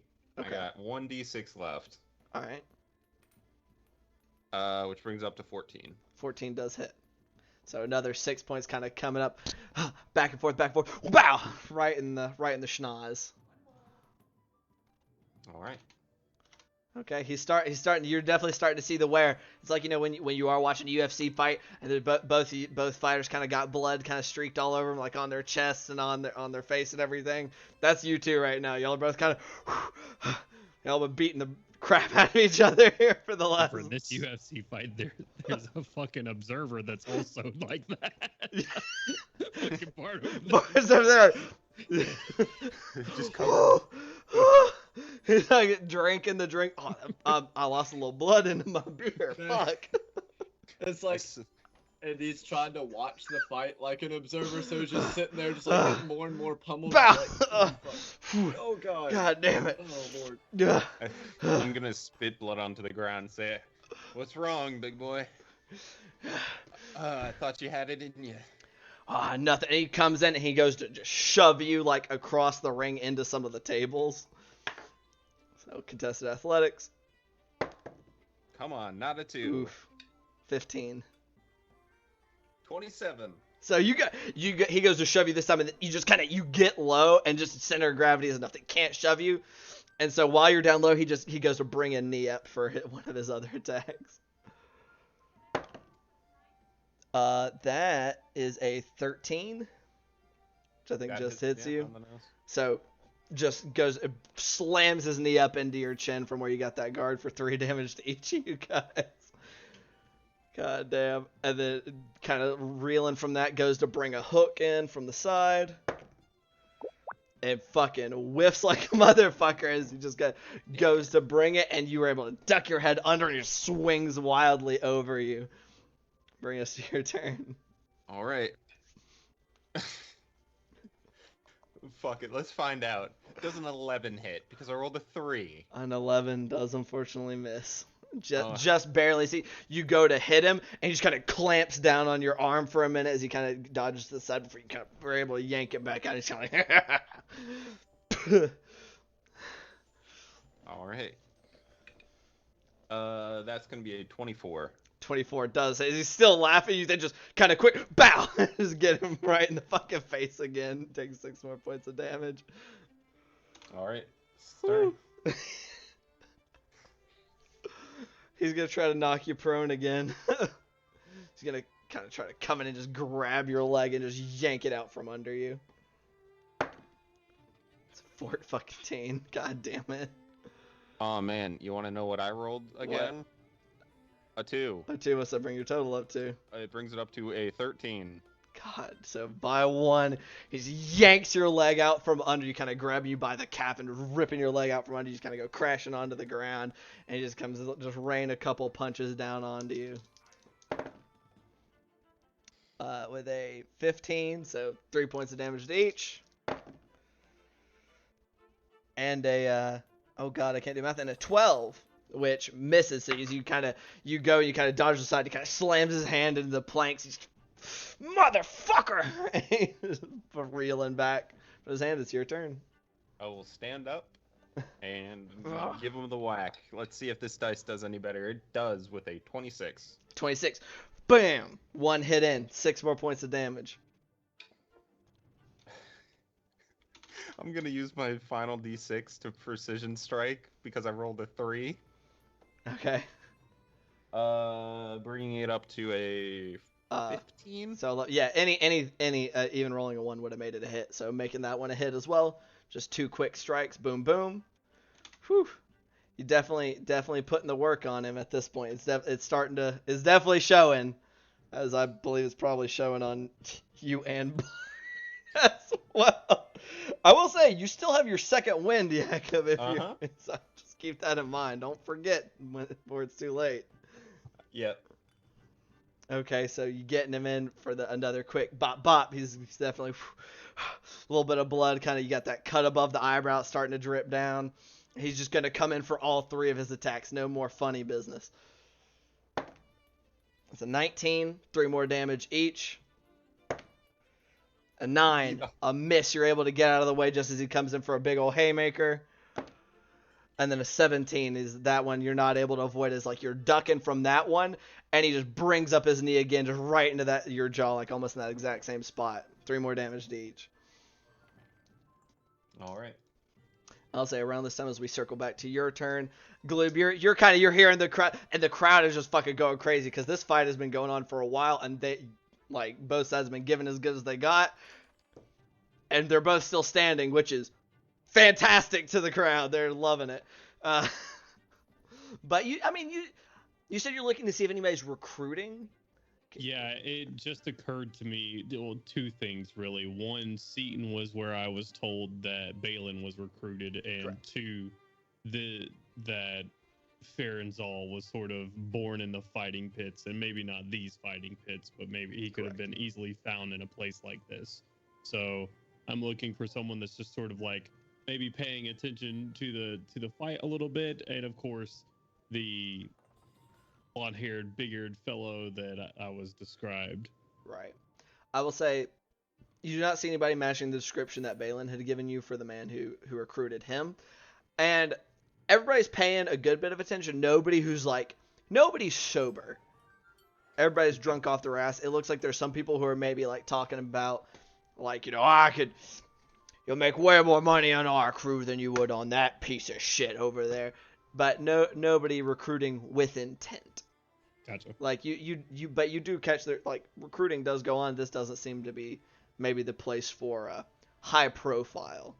The guy Jakob is currently fighting appears to be probably the only person who could really challenge Jakob in this bar, just straight off of a visual, just a look around.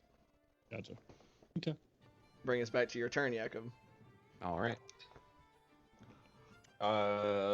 16. 16 does hit. Boom, another solid rib shot. He's starting to turn all kinds of purple and blue over there on that side. 17. 17 also hits. Another solid hit. 12 more points of damage coming across.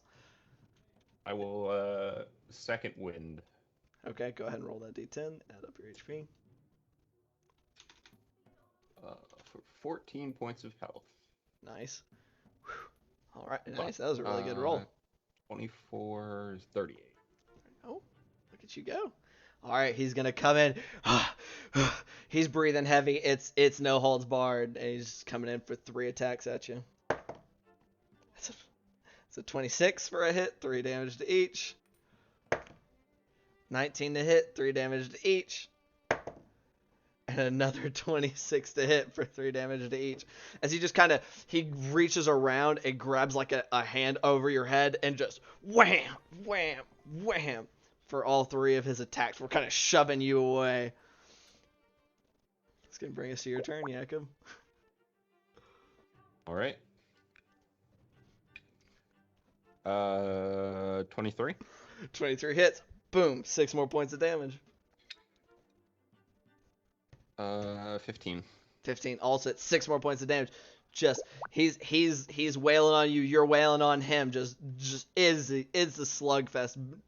Neither of you really able to dodge all that much at this point. Just almost every punch that gets thrown seeming to land. It's looking, whew. So it's gonna be a rush down to the numbers as he makes 3 more attacks. That's a 23 to hit. 3 more points of damage to each. 15 to hit. 3 more points of damage to each. And another 23. 3 more points of damage to each. Holy shit. Has Bart healed himself yet? I don't think so.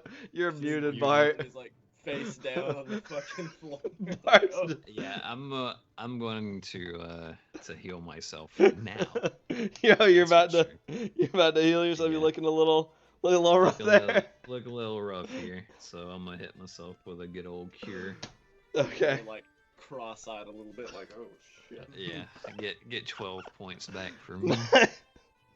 Okay, Jakob, after that other 3 blows, just kind of right, left, right, just nothing, no finesse, all power at this point. Your turn. 26. 26 hits. Wham! Just kind of rocking back on his heels after that first hit. Another 26. Just wham! Wet 2 consecutive. He's wobbling, but he's still standing. You can see like his eyes are getting hazy, like but he's determined to keep going as he comes in for his 3 attacks at you, Jakob. That's a 16 to hit, 3 points of damage to each. That's a 12 to hit, which misses you. As that one, you just you catch it on the shoulder and you just kind of roll it off, not dealing any damage. And then a 10. That last one he's struggling. He's on his last legs. Those last 2 connecting with you, but you're just experienced fighter that you are. You're able to kind of roll with it and not actually take any damage from it. Brings us to your turn. And there's Jakob. That's a third 18 in a row. So 26. How do you want to end this fight, Jakob? With your fist. After that last punch, I'm gonna kind of stagger back, and then run forward and uppercut him. Okay. And then also fall forward onto the ground with him. As you come forward, like you said, he's still kind of rocking back. He's trying to focus his eyes as you come up, and just this giant uppercut just connecting this. It's like you hear his teeth just slam together. You know that loud clack because y'all don't have mouth guards. And he I goes, don't like that. lifts off his feet like by a solid like 4 or 5 inches up off the ground before kind of like fucking Street Fighter coming back, landing on the tables and chairs that had been made of the ring, kind of throwing them everywhere, and you just kind of stumble and falling on the ground yourself.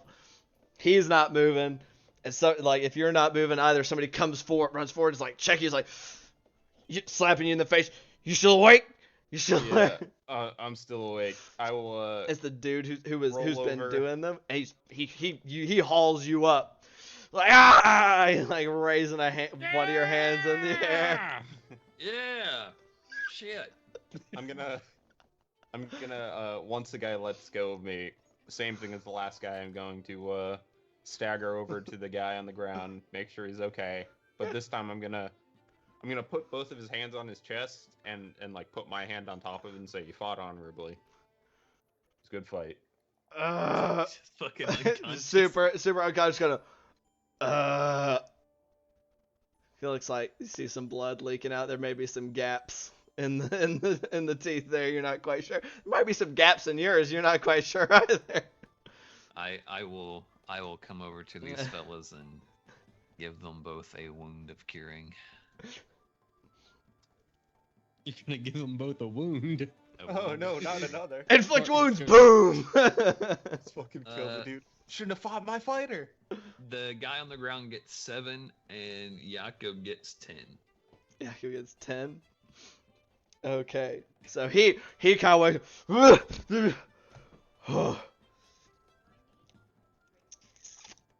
That was a good fight. I'll reach my hand out to help him up. He grabs your arm, kind of. Yeah, tough son of a bitch. Oh, Same to you. we need to do that again. Oh, but not right now. Nope. Yeah. Again. No, He's retired. he's already limping over to some like some of his crewmates were shoving a drink in his hand and are like slapping him on the shoulder, like, oh, it was so like you had him on the ropes. But and I'll say, like, since the odds I believe I rolled were, that the crowd believed anyway, were 60% in favor of him. God, I mean, the thing is, you put up way more money than like anybody else put It up. doesn't matter. I'm taking the winnings to get everyone around anyway. You said there's 25 people out there, and they were Yeah, two. it's like copper 25 apiece. total people. Yeah, about 2 copper apiece. So there you go. So you spend, I'll say, but between the winnings, you probably have to spend like probably about 5-6 more copper of your own if you want to get a drink for everybody. Sure. Because you got a solid amount of copper, but there were also a decent amount of people that were betting on him as well, so it got split up a little bit. You just bet the most. All right. Yeah, I'll take that and get everyone around and be like, yeah, to the champion. Yeah! Woo! Saltmarsh. They are cheering regardless. They don't seem to care. They're getting drinks, and Edna's slinging them out as they're going. They're just grabbing them and guzzling them, and like some people are cheering in their mugs like, "Roar!" as they're drinking. These guys are fucking wasted. Yeah, fucking Bart will probably get up like on a stool so that he has a little bit of height when he says that, and then he's just gonna get down and look at Yak and go, "I think I'm done with the fighting pit for tonight." Yeah, I think I'm done too. It was a lot more fun when I was drunk. Ugh. Fuck. Oh, that guy man. he can hit pretty good. Oh goodness. Yeah. He sure can, as I like have my hand to a very large bruise and start trying to put my clothes and armor back You have on. multiple very large bruises, Jacob. Like you are made of them right now. You can feel them everywhere. Like your chin, it hurts to talk a little bit. It's, whew. The eyes kind of puffy. You Yep. can tell it's about. Oh yeah, it's gonna... man. Oh. Oh, there he goes. Some of those probably disappeared when you got the healing, but sorry. not everything. You're still looking pretty rough. Oh shit. Julian, are you okay? Just checking in. I'm trying to interrupt as little as possible. Cuts over to them like just laying there like playing with Simone's hair or something like. Yeah, everything's fine. Great. Okay. Jakob got his ass beat, but everything's fine here too. I'm just playing. What happened? Yeah, no, Jakob won. Don't worry. One second, Simone. Just stand up like. Why was Jakob fighting? What happened? What? It's loud in here. You have to. Oh yeah, here. Let me just tune you in, and I'll use the 1 hour. All of a sudden, You just get the speakerphone of a loud bar. yeah, just all you just hear. You know how you can Ah! hear your friend and they're on the speakerphone yelling at you at the bar? That's what you hear right now. You hear screaming. You vaguely hear the sounds of fighting in the background. You hear something like some furniture break, like crunch, like wood breaking and stuff in the background. Julian, it's something. Simone, I think my friends might be in trouble. 1 second. Gloob! Where are y'all? Do you need my help? Wait a second, I can't hear you in here. I gotta step outside. It's only moderately better because there aren't like walls enclosing the front of this building, so it just kind of spills out. Go to step on the docks. All right. Sorry about that. Jakob was in I think the cell service is cutting out. What'd you say on that last one? Why is there fighting? Is everything all right? What's going on? Oh yeah, no, it was a fighting pit in one of the bars. We're at the docking delights or something like that. I can't find the name right now. A lot of people out here. Okay. Okay. You are familiar with Docker's Delight, Julian. Right, yeah, I figured it's like. It's just kind of like that just irritation where you just got worked up over absolutely fucking nothing. Just go sit back down. Just. Never mind, darling. They're just idiots. Great success. I guess me and fucking Jakob will limp out there to Gloom, and I'll just look at Jakob and back at the fighting pit and echo the exact same thing. We are idiots. It's like in the TV show where it's running like the split screen. They're walking out of the fight, and then Julian's just like pouring another glass of wine. I have this mental image that Julian just takes the earpiece out and sets it to the side. Lou's just out on the dock still talking. Anyway, how's Simone? How's she doing? Like, you just hear like various frog voice and bar noises in the background as you just like, it's white noise. Oh, man. Julian says everything's okay. Well, that's good. Yeah. I could Maybe. sleep for 100 years. Yeah, maybe in the morning we can get a hold of Jakob's wife and we could, I don't know, we could all go out and make some food or something. I don't know. Until then. Julian will have explained to Abby that he and his friends will most definitely find Bari. You better. That's basically what you get. It's like all huffy, like. Julian just nods. She looks like Abby she's being like Abby. not only is she irritated, but she's very very big. Like, oh, he's gonna get such a talking to when he's back Such a home. talking Oh, to. he's gonna get it when he gets back. Like, oh no, he has inconvenienced her. Uncool. Like. Scolding at Oh, the yeah. options. She might not necessarily have like really solid like grasp of what's grasp going on. of the exact. Simone doesn't really seem to either. Just like things are dangerous, but you know. Julian will like look at Simone, look over to Abby. Fine. Yes.